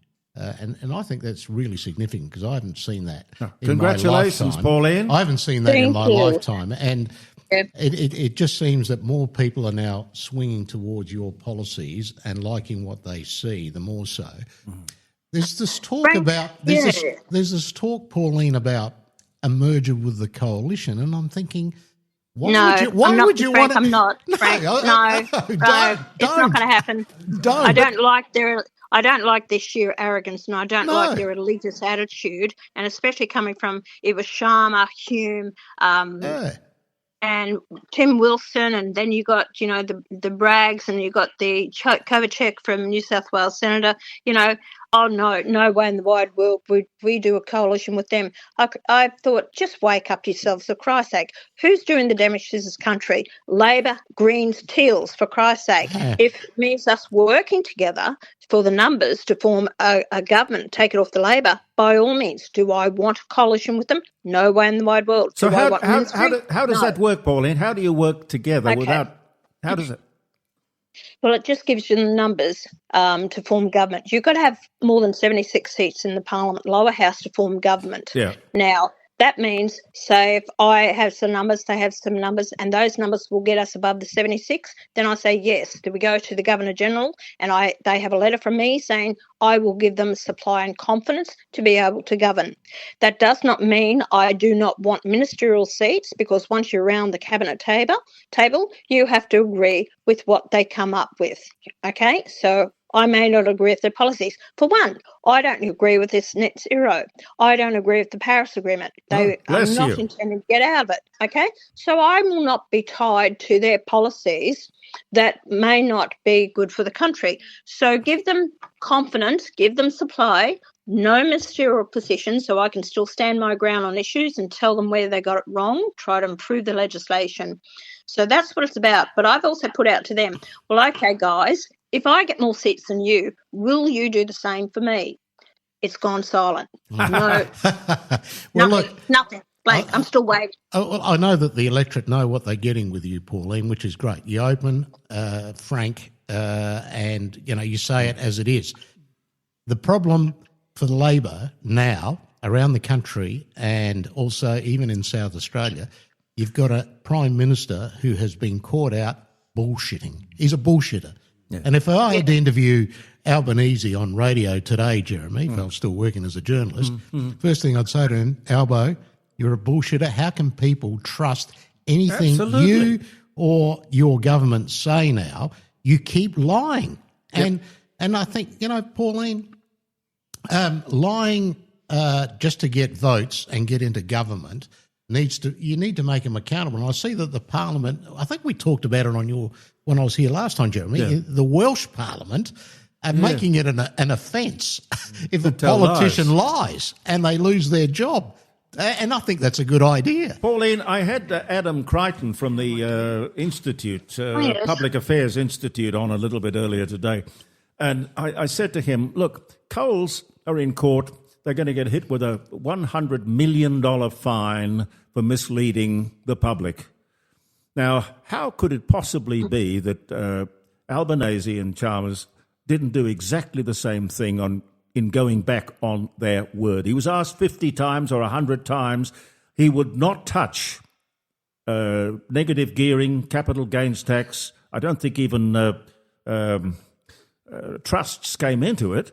And they knew that the Australian people had rejected that when Bill Shorten put it up. So why wouldn't he be treated the same way as Coles? Totally agree. Don't lie to the people. Yeah. Jeremy, I've also got to touch on the fact is the people overwhelmingly rejected the voice to Parliament. Yes. And a lot of the legislation they're slipping in there about working with the Aboriginals, right, giving the Aboriginals a voice slyly, in legislation. So they'll still go and do whatever they want to do. In the first term of government, they actually guillotined and cut off 220 bills that we couldn't debate it. So they shut it down. They did it again with bills this week in Parliament, and they're consistent with it. And it's so frustrating because they don't want accountability. They bring these bills on the floor of Parliament. You don't have enough time to actually go through it to really have a good look at it. So then they move a motion to actually push it through without any debate on it. They are not being held to account. They're controlling the Parliament, along with support from the Greens and a couple of the independents. But once they get the Greens votes, they've got the numbers there anyway. So this is the Parliament that we're dealing with at the moment. And we've got to push back on this. What I'm thinking, what I've put out there, is to have an independent review board. So anything that these ministers, not just the Prime Minister, and ministers, and especially Bowen, that they make these decisions. Turnbull did it with the Snowy 2 scheme. So that was supposed to be $2 billion. It's blown out to $42 billion. The same what happened with the NBN. And when I left and I was on the committee with that Senate inquiry into it, that was around $59 billion at the time for NBN. So all these projects are blown out, the same as the Inland Rail, ridiculous. So these bureaucrats and these ministers who make these decisions have to be held to account. And if they're going to just blow all this money, taxpayers' dollars, and aren't being held accountable for it, investigations should be held into them. Where did they get the information? Why did they follow it through? And if that be the case, they should be stripped of their ministerial position to be put on the backbench, never to handle a ministerial position again. There has to be accountability. What did you make of the defection? Not the defection, the recruitment of the former Jackie Lambie senator to the Labor Party. What did you make of that? Yeah, what did you make? Tammy Tyrrell. Yeah. She sounds like she should be doing a duet with Marvin Gaye. Look, good luck to them. I said to them, good luck to them. You can have her. I said, she's bloody useless. She's more of a greenie and Labor. Oh, yeah. When she first was working for Jackie Lambie as a staffer, she was very much a One Nation supporter. Anyway, it was brought to my attention a few years ago if she broke from Jackie Lambie, and some of my staff said, you should go and talk to Tammy. I said I wouldn't touch her with a barge pole. I said I've watched the way she's voted on the floor of Parliament, and I said she's not in line with One Nation policies and views. She is so green. She's destroying, the electricity, the salmon, just everything that she was voting against in Tasmania, and the timber industry, the ag industry, everything. So anyway, he can have her. She made that move. I'll tell you why. She's up for re-election next time. And she's actually told my daughter, my staff, she's got no chance of winning the seat against my daughter. So she's made a political move, hopefully to end up on Labor's ticket, but she won't get top of the ticket. They won't give her that. But possibly she can have a job in one of their offices. Some deal's been done. Now, there's an elephant in the room in Canberra, and I see it as Senator Jacinta Price. I don't think that's a marriage that is working at the moment. Would you be interested in having her with One Nation? No. No? And why? I'm a bit annoyed with Jacinta. When I had that issue about the fellow in my office who I sacked, he had done his time in prison and I gave him a job. He was making a living for him and his family. He was not a candidate. He was only working within the head office. But due to political pressure, this time around, I actually sacked him. I was surprised, but I was surprised that you actually did that, considering the defence you put up. Yeah, I did. I actually I copped this a year and a half ago, and I kept him on. I told him all where to go. This time, because it was the by-election, I was jeopardising the South Australian state election. I was also the Farrer election, because sometimes when the allegations are put out there and actually the television ads that Matt Canavan, the Nationals, were putting out was extremely hard. And I can't expect people within, especially candidates, to cop the flack when it's not there, when they shouldn't be. And the lies that were put out by the National Party, and still Garth Hamilton from Groom, Liberal, he's still putting out literature around his electorate about this man who worked for me. So this is the people they employ. This man, what sort of society we have? If people have done their time, they have the right to actually move on with their lives. Or what are we going to do? Throw them on, keep them on welfare the rest of their life, right? Or you might as well take them out and get rid of them, So, you've got to decide what sort of society that you want. Yep. And I was giving that man a chance back in life. He whether the truth or not that happened, he never had the chance to get an appeal. I don't know. As far as I'm concerned, he did his time. Let him get on with his life and move on. No, they won't let it go. No. But the Farrer result showed that it really didn't resonate anyway. It was overwhelming. Yeah, no, but that wasn't a risk that I could take, but they're still harping on about it. Yeah, One Nation, Pauline, One Nation looks to me to be pretty bulletproof. I wouldn't worry. Yeah, I agree. Now, do you think that you could work on or maybe pass a law to make, just as in the real world, truth in advertising is a law, you're not allowed to tell lies. Why not? Yep. Why not apply that to politics? Political advertising is exempt from that truth in advertising law. These people can get away with it as long as they say, "Oh, well, we're above this particular law." If you're going to restore integrity and belief to politics, I think we've got to be able to hear. We've got to be able to count on what you're saying. And Pauline, maybe get James Ashby to have a look at the draft bill that the Welsh Parliament put up and just introduce it as a bit of mischief here in Canberra, because it's not just Albanese will be running, It's not a bad idea. It's a good idea. But see, what I've done is, because I've come onto the political scene and people say to me, you're a breath of fresh air with your honesty, you're upfront, we know where we stand with you, you haven't lied to us. And I think that I'm actually setting that, how can I say? Correct example. And that's what people are expecting. And I think that's why people are moving to One Nation. They're fed up with the lies, telling us one thing, the same old rhetoric. You promise this, nothing happens. People have had a gutful. They're waking up. They're moving in droves. I have this saying that I've used constantly. People like yourselves, One Nation and others, you get into the backyard of the human mind. Yes. You basically... Well, we live in the backyard. Well, we do. I think that Pauline says what everybody's thinking but is too afraid to say. Yeah.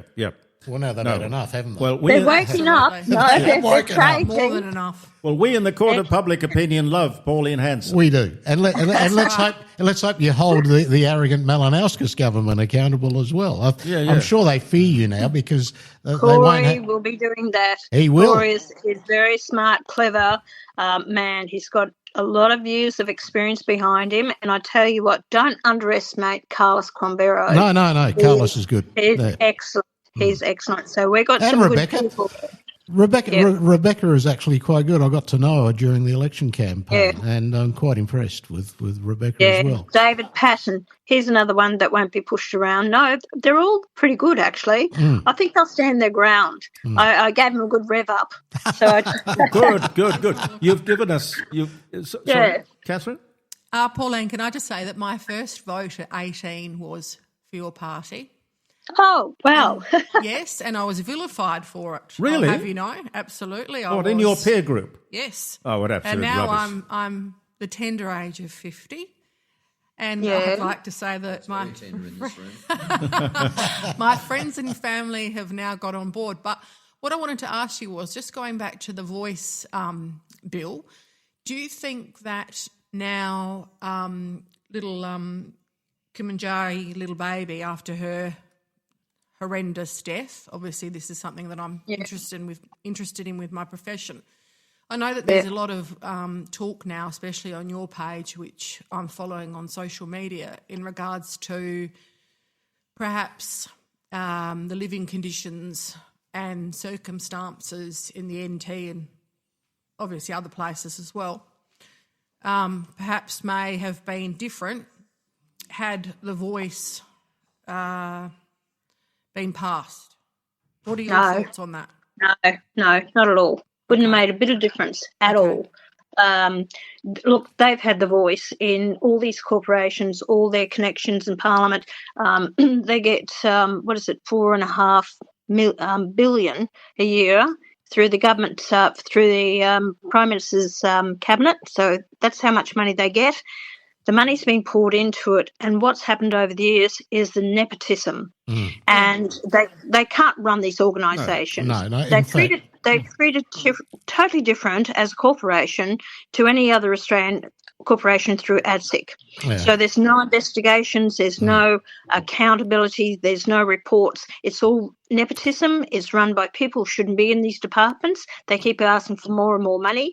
Even the Aboriginal people are saying, where has the money gone? Yeah. But every time I question it, Well, they are not. It's an industry. Well, look, Jeremy, before It's an industry. Pauline, before I lost my seat in the Legislative Council, I was pushing for either a Royal Commission or an independent inquiry into corruption in Aboriginal corporations and native title organisations in South Australia, because I was made aware of what was going on, and it was just stymied. And look, I hope that Corey pursues this, because I know the corruption is rampant in South Australia by talking to the Aboriginal elders that actually came to see me about it. Yeah, the Aboriginals, the people in the street do not get the money. It's all taken up by the industry. It's not just the industry, Jeremy. There's also individuals that take over these corporations and native title groups, their own, who then take the cream off the cake. But we're talking in South Australia for hundreds of millions of dollars of taxpayers' money. And we've got a corruption inquiry, yet no one is interested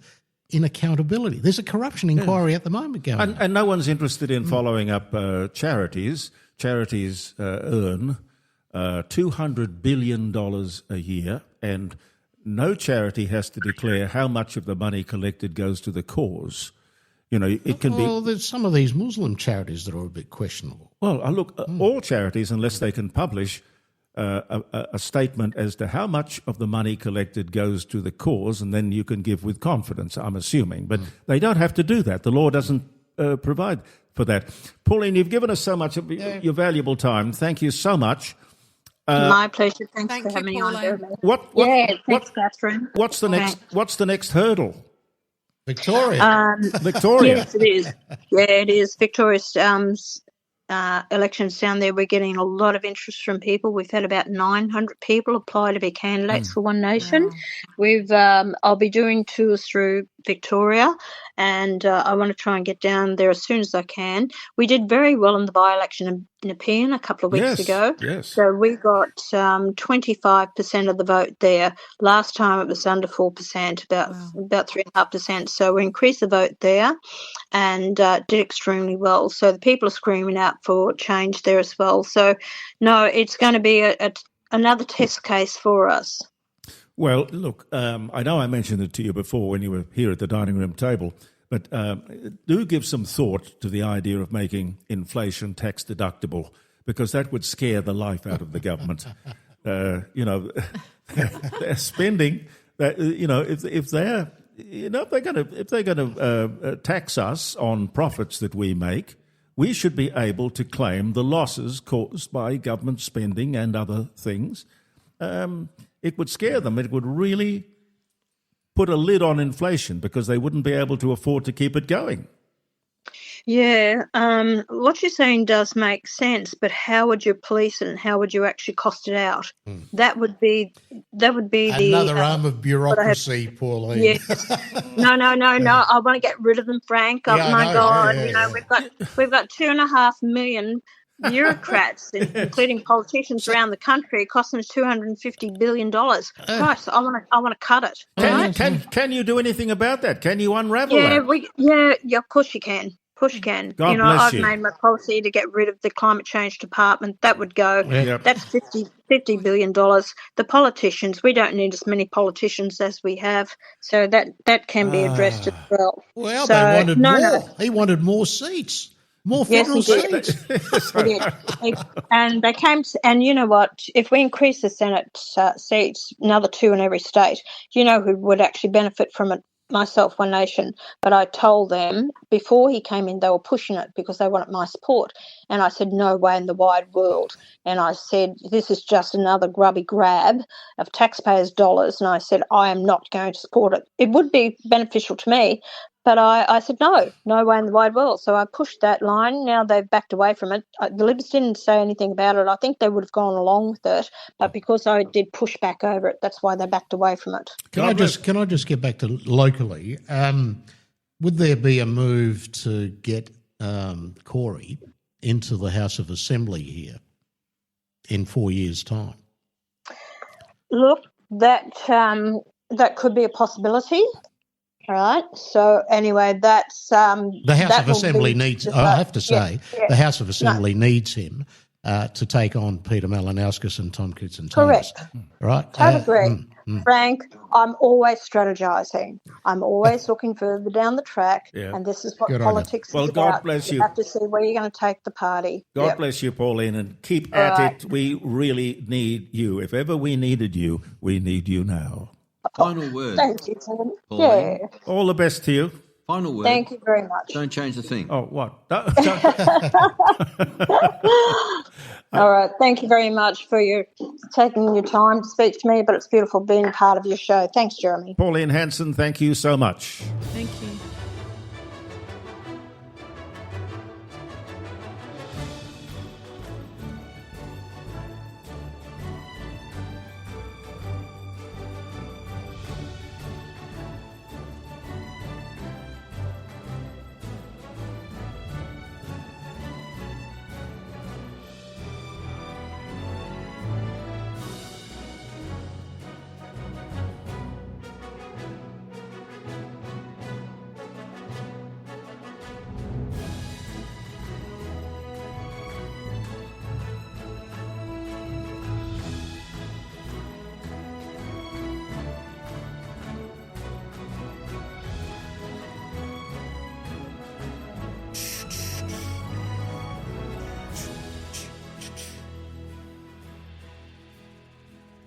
Has this got the big finish?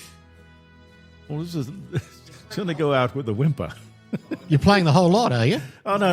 There are several cuts of The Magnificent Seven. Yeah, it's a fabulous... It is. It's a fabulous movie. It's my favourite Western. Of course, it's based on a Japanese movie, The Seven Samurai. Yes. And I love it every time it's on. And it's one of the great scores. Can you name the actors, Jeremy, that played The Magnificent Seven? Well, Yul Brynner. Yeah. Oh, God. Steve McQueen. James Coburn. And Brosnan. James Brosnan, wasn't it? No, James Coburn. Charles Bronson. Yeah. There was one there, the younger one that I never... Horst Buchholz. Yes, I don't know. Did he ever do anything else? No, just in Germany, Horst Buchholz. Okay. Yeah. But then there's the one that nobody knows. You always forget. Now I've forgotten about him, but I always used to know it when I was playing Trivial Pursuit with people. He was the guy who turned up years later. He was the gambler. Man from U.N.C.L.E. No. He was in it? Yeah, he was. The one that... Robert Vaughan. He was in it. Yes. Yeah, he played the coward. Yes. But the other one... No. The other member of the cast of The Magnificent Seven, and he was an unknown, but he played the mad gambler. He was always doing the gambling stuff. Yeah. Caroline, we've named do you remember? 6. Who was the mad gambler in The Magnificent He wasn't a Seven? well-known actor. I'll think of his name. But never go back and remake something like The Magnificent Seven because it was perfect. Well, they did. I know with they Denzel did. Washington. No. No. forget what's his name. Westerns are great. I love westerns. Yeah, me too. Me too. We'll have a Western night. Oh, here we go. We should have a Western day, Jeremy. What? Here he is. White-hatted westerns. Where is it? No, it's the wrong one. Here we are. Brad Dexter. I've never heard of it. Well, that's right. Brad Dexter. But it used to be a killer when I was playing Trivial Pursuit because I always knew it, right? And also the name of Alexander the Great's horse, right? Oh, really? Yeah. Bucephalus. And that was sort of a killer. Bucephalus sounds like something quite catchy. It was his magnificent horse. And I tell you what, when I dropped that, I was playing Trivial Pursuit with some drunken mates of mine at the Melbourne Herald, right? Yeah. And we used to have this gathering. This is before Trivial Pursuit was even invented. So we'd have a trivial night on a Friday, and there'll be about 20 or 30 of us, and we'd all put money in, all right? And you get down to the last two, and, the pot would probably stand at about $200, $300, which was probably, a couple of months' rent for me at that time. Yes. And the killer question was, what was the name of Alexander the Great's horse? God. And, they're all sort of... Did you know, or did you... I did know it because ancient history, I love ancient history, right. Roman and I said, Bucephalus. And then literally glasses dropped and jaws dropped. And you grabbed the money and ran. I grabbed the money and ran. Yeah. Oh, I love it. The other day. Come closer, Carol. I can't hear. Preview the other day. This is that new one. The Odyssey. The Odyssey. It looks like it's going to be fantastic. Oh, yeah. July. Who's Matt Damon and Hathaway's Penelope. Matt Damon's DCS. It's what's his name? The British director. Yes. It's his movie. Yeah, and it'll be worth watching. Hopefully, it won't be boring. It's all filmed in IMAX. We don't have an IMAX anymore. With American accents, apparently. Well, quite likely. It is the way. And the dog's the real star, which of course he was in the book too. The way. There you go. Our sponsors are Rossdale Homes, a fine South Australian family-owned company, famous for their fixed price guarantee. Not much in this life tends to be guaranteed anymore. I don't know why. Chinese EV cars, huh? For how long? For how long the company's in business for? 10 years. You have to actually have a look at the fascinating backstory to that BYD company. Yes, build your dreams. Yeah, and the person that's behind it. And the fact is that it's heavily subsidised by the Chinese government. Yeah. They build millions of these vehicles, and a lot of them are just parked in EV graveyards in China. Yeah. It's all about volume to get brakes. But would you buy, Jeremy, like me, we are combustible engine people, the real stuff. Yeah. Would you ever buy an EV? No. Huh? No, I wouldn't. I just don't think they have the romance or the mystique or they don't, do they? The style. I mean, they're boxes that don't make a lot of noise. No, but what's going to happen at the end of their life, right? Now, this is something that hasn't been considered by people. No, they don't think about it. No. What's going to happen? No one wants... I mean, there's no way I would ever buy a second-hand EV.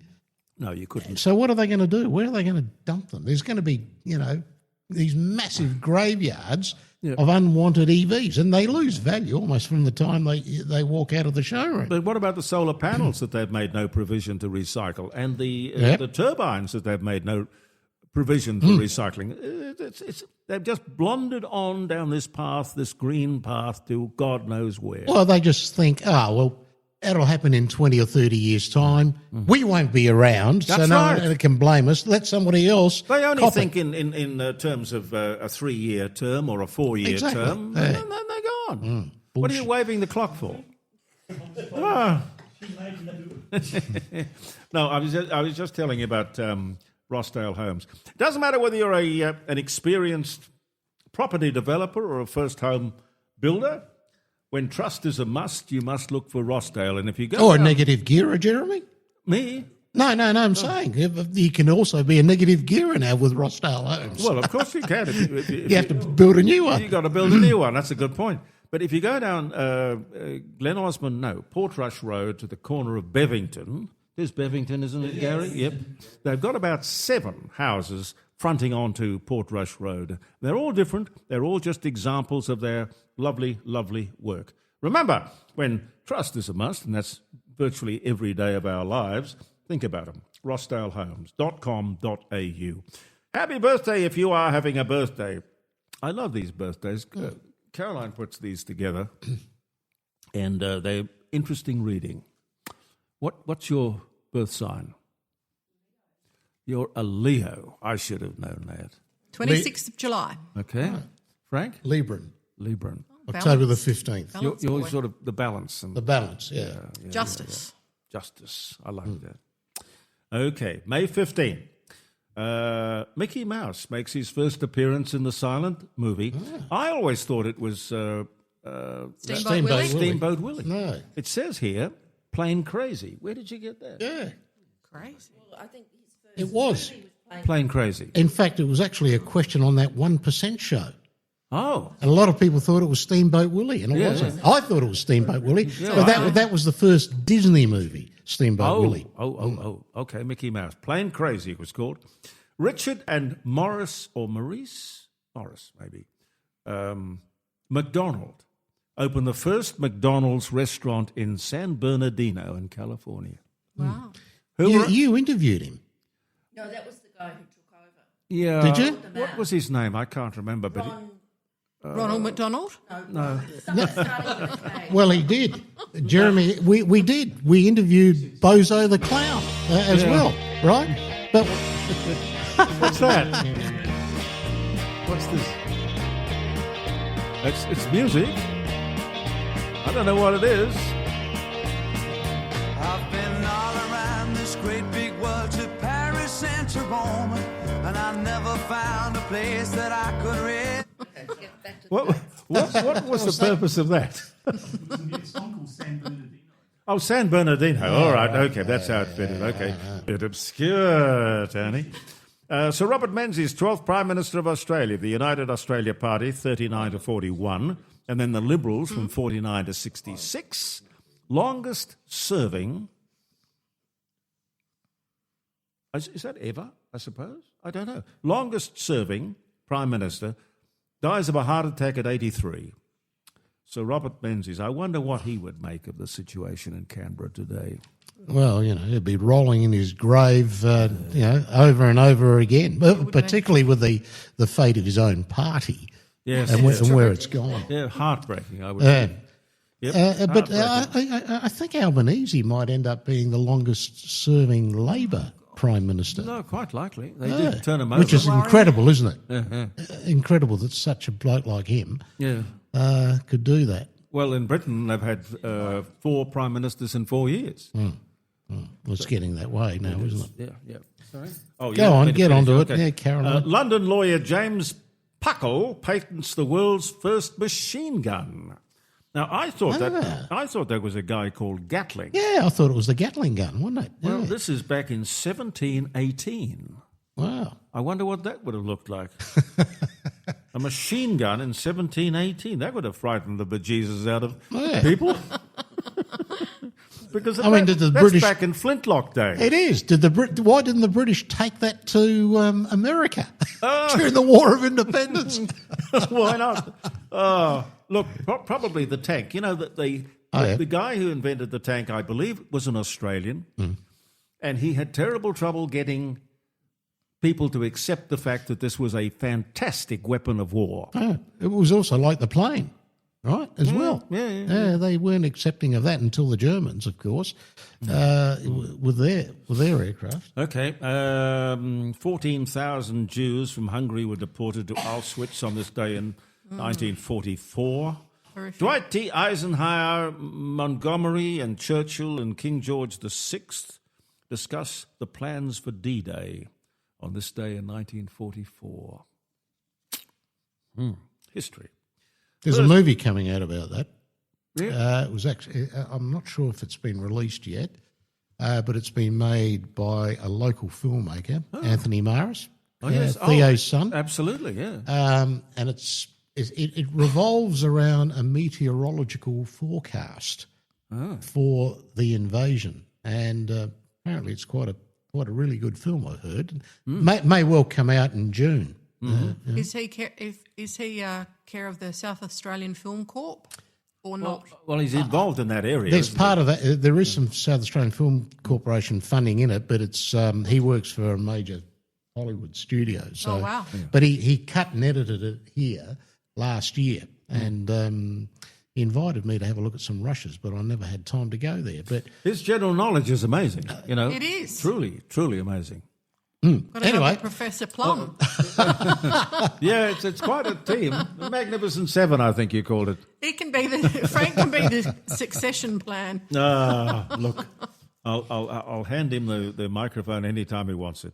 The first immigrant wagon train to reach California leaves Independence, Missouri, on a 1,730-mile journey over the Sierra Nevada on this day in 1841. How many made it at the incredible. end? Oh, well, you just think. I mean, snow and drought and Indians and starvation. But they kept going. They kept. Who led the wagon train? Ward Bond? Ward Bond would be an ideal choice.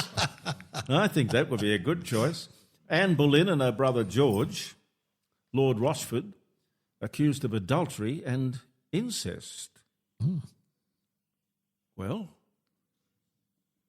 Anne Boleyn. They behead her, yes, in 1536 on this day. In fact, I think there was there an image that was released? Somebody has done an image of what she actually looked like.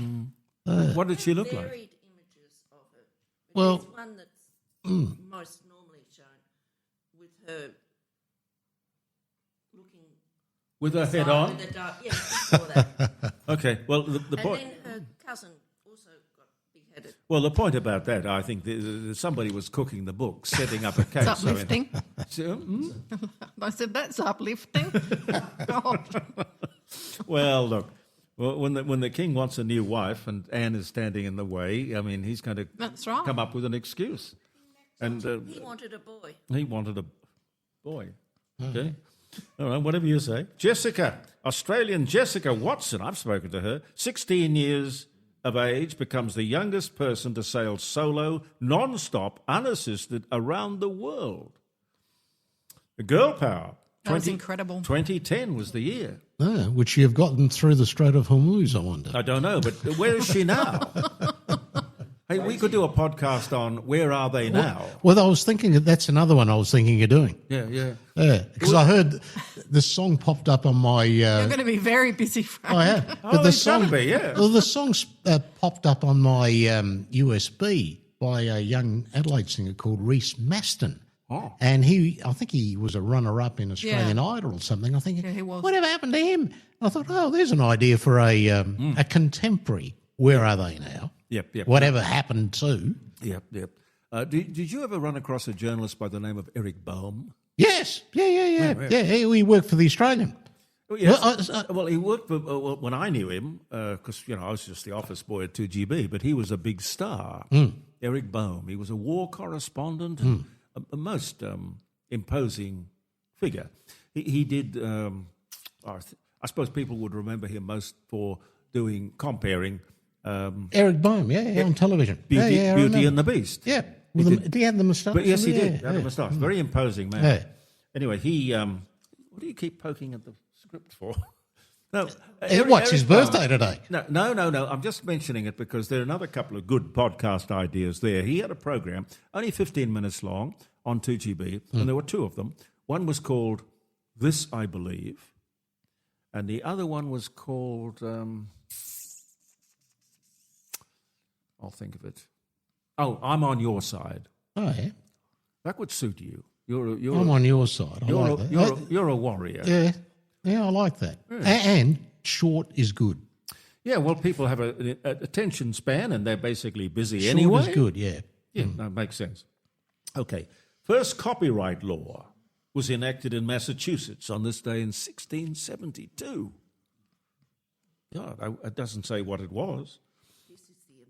Oh, Madeleine Albright, American diplomat, UN delegate, 93 to 97, first female Secretary of State, 97 to 2001, born in Prague, Czechoslovakia, died in 2022. And you've written here, Caroline, lucky me, she helped Caroline and me to get married in the USA. Oh.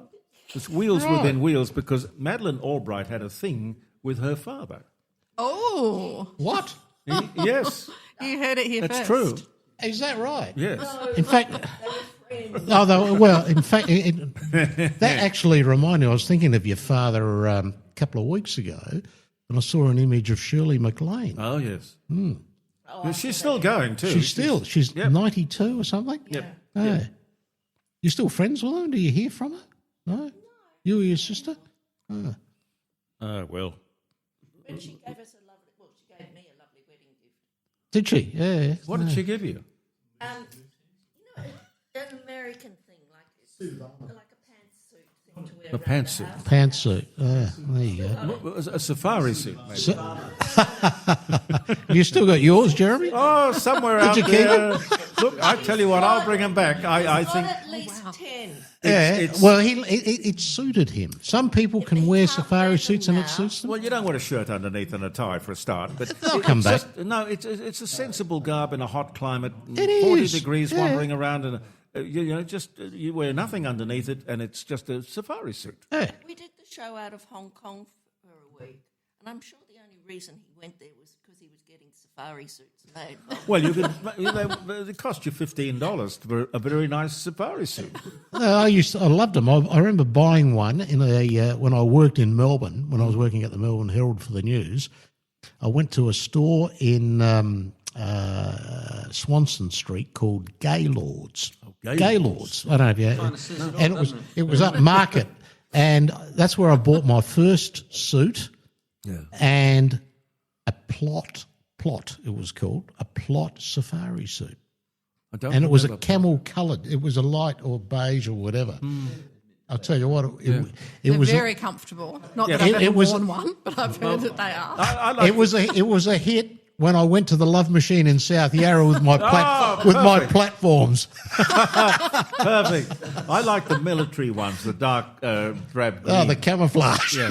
No, not camouflage. No. But you might need that in the Love Machine. The camouflage, I mean. Where am I? Las Vegas, founded in Nevada in 1905, in the middle of the desert. I mean, there was somebody Mormons. with vision. Mormons. Apparently, I saw that as But wasn't that Salt Lake City? No. Apparently, there was a question the other day on that Channel 7 program at 5:30, where the first Mormons set up in the United States, and they had these clues, and Las Vegas was one of them. But I didn't think that Las Vegas, of all places, would be a place where the Mormons would set up. No. But of course, the gambling only came up in the 50s and whatever, but it was there. But the Mormons set up their first camp in America or whatever in Las Vegas. They'll have their work cut out for them there. Malone, the one who built the first casino there? Who was that? Bugsy Malone. He was, yeah. Was it Bugsy? No, Bugsy Siegel, wasn't it? Bugs Siegel, yeah.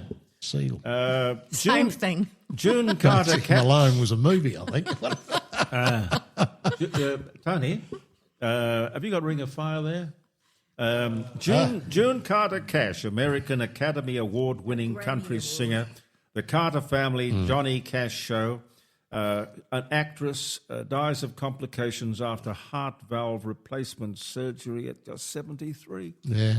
Don't let them tinker with you. But anyway, No. In fact, she wrote that. She wrote Ring of Fire. And Johnny Cash, I heard Johnny Cash did that song in her memory, or maybe in a ceremony, a funeral or whatever. Yeah.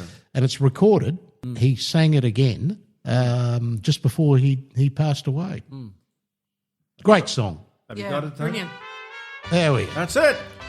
That's it.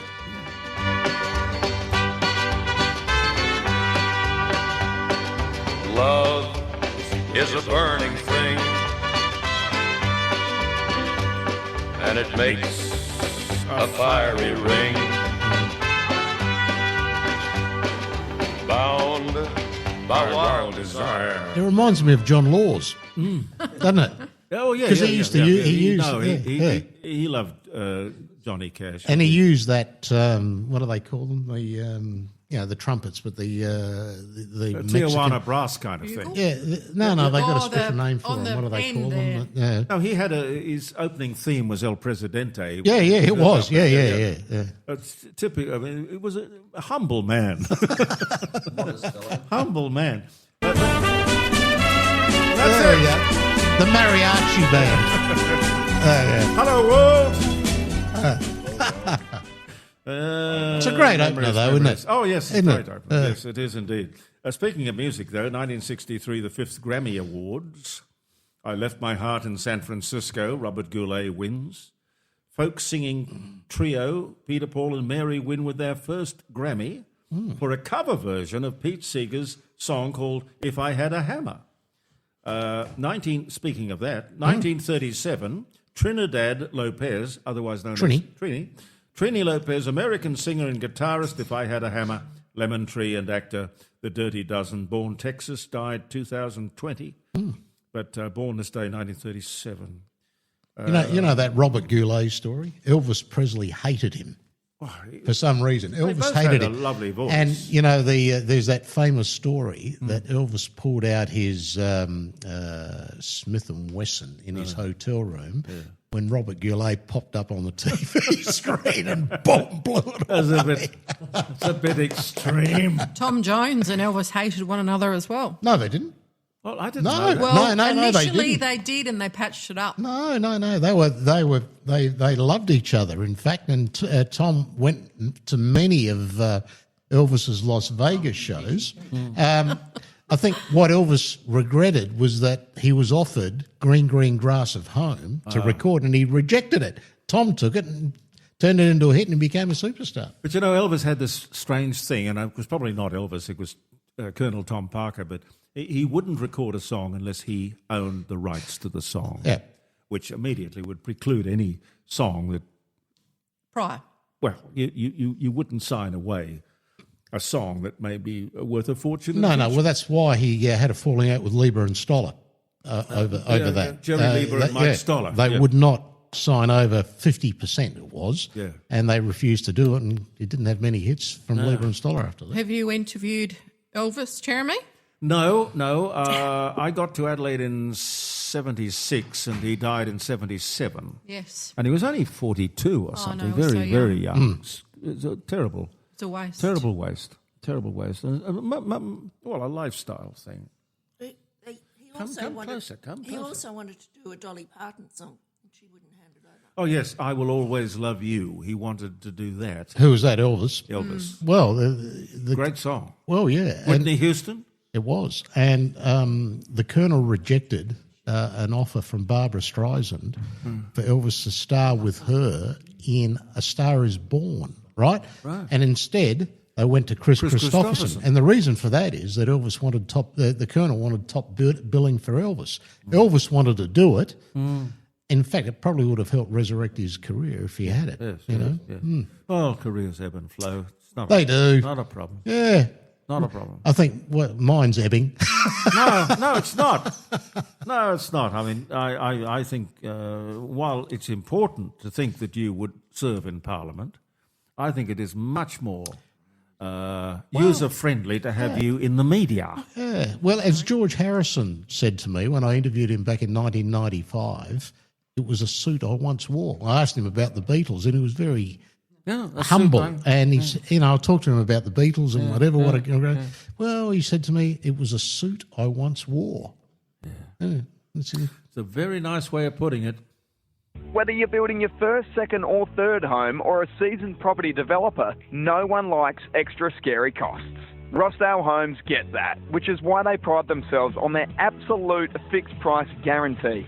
They believe trust is a must, and with their guarantee and fixed price contract, you'll get no nasty surprises. For peace of mind, trust Rossdale, where only you can change the price. rossdalehomes.com.au, trust is a must. BLD 8104. Walk tall, walk straight and look the world right in the eye. That's what my mama told me when I was about knee-high. She said, son, be a proud man and hold your head up high. Walk tall, walk straight and look the world right in the eye. Walk tall, walk straight and look the world right in the eye. Walk tall. Walk tall. Yes. Okay, we got to go. We're way over time, but that's the nice thing about podcasting, Frank and Catherine.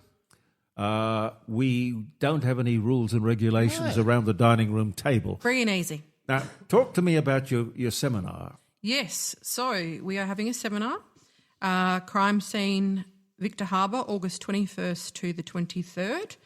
Tickets will be on sale June the 1st. And those tickets are available through my work colleague Brian Litley's webpage. Mm. And I will be speaking Sunday the 23rd of the 8th at 10 a.m. I'll be interviewed by Brian Litley live, so it should be good. We've got lots of people joining us. And what are you going to be interviewed about? What are you talking about? Mainly the results that I've gained in regards to Daniel Shepherd's disappearance. Okay. Yeah. She's a sleuth. I'm a super sleuth. Yes. Yeah, I investigated that case years ago, actually, when he I spoke to the family. His mum, I think, was still alive. She'd be a very good guest on your show. Would. Well, I could be on her show. Yeah. She's Pat Shepherd's actually passed. Yes, I know. Yeah, but Cassie Gray, I have a great deal to do with, which is his older sister, but she's based in Victoria. So, yes, it should be good. And Brian will be talking about the Beaumont children and Adelaide Oval abduction, and Debbie Marshall will be there talking about the family. Mm-hmm. And also Fight Like Joe, hashtag Fight Like Joe. Joe Ratcliffe will be there, which will be good. So we're hoping for some breakthroughs, obviously. Have you ever run into a crime scene cleaner? I have. I haven't, no, but I've seen many shows about it. It's very gruesome. Well, we Caroline, you remember the story. You set it up. Yes, and she sent us some memorabilia, some clothing that she used. Oh, lovely. A T-shirt which said something like, you rack 'em and stack 'em, we'll steam 'em and clean 'em. That was a long time ago. Dark humour. And they literally made their living out of going around to some of the most gruesome crime scenes. Yeah. And they would in Los Angeles. Los Angeles. Yeah. Two women. Pretty tough. And I remember I asked her, what was the worst thing you've seen? Tell us. And? It was in an apartment, a guy with a shotgun, and it was incredibly messy. Suicide, was it? Oh, no. It was a murder and suicide. Okay, murder-suicide. And it took them days to clean that apartment. I wouldn't want to move back into that apartment. No, absolutely. I wouldn't be buying it. No. Well, there's another real estate podcast, Jeremy. Well, look, I like the way you think. Houses where people, were murdered. Yes, houses with a story. Yeah. Yes, Tony is waving the clock. Look, thank you very much. Rossdale Holmes, we thank you. Catherine, thank you very much. My pleasure. Thank you for having me. Now, you've got to write a book and you've got to do a podcast. Oh, God. I'll be busier than Frank. And you'll have to come back and talk some please. more. Sure. Particularly if you solve any of these things. Yes. Most important. Gary, thank you. Tony. My pleasure. Thank you. Caroline, thank you. Thank you. Frank. My pleasure, Jeremy. Always great to come here. Well, you got to come back here. Yeah, I will come back. I mean, you are amazing. No, thank you. No, truly amazing. We love you. I did all this research coming in here and didn't have to use any of it. It's all in his head. Well, it is. It's all no notes. Giving him notes saying trees. Trees. Oh, what? North Adelaide, forget it. Yeah, well... Another thing, sorry, if anyone would like to have any cold cases looked at independently, which I'm more than happy to do, they are welcome to contact me, Catherine Tierley, Thiel, on LinkedIn, or Instagram. Instagram is Catherine Tierley Criminology. And you're not related to Colin Tierley? No.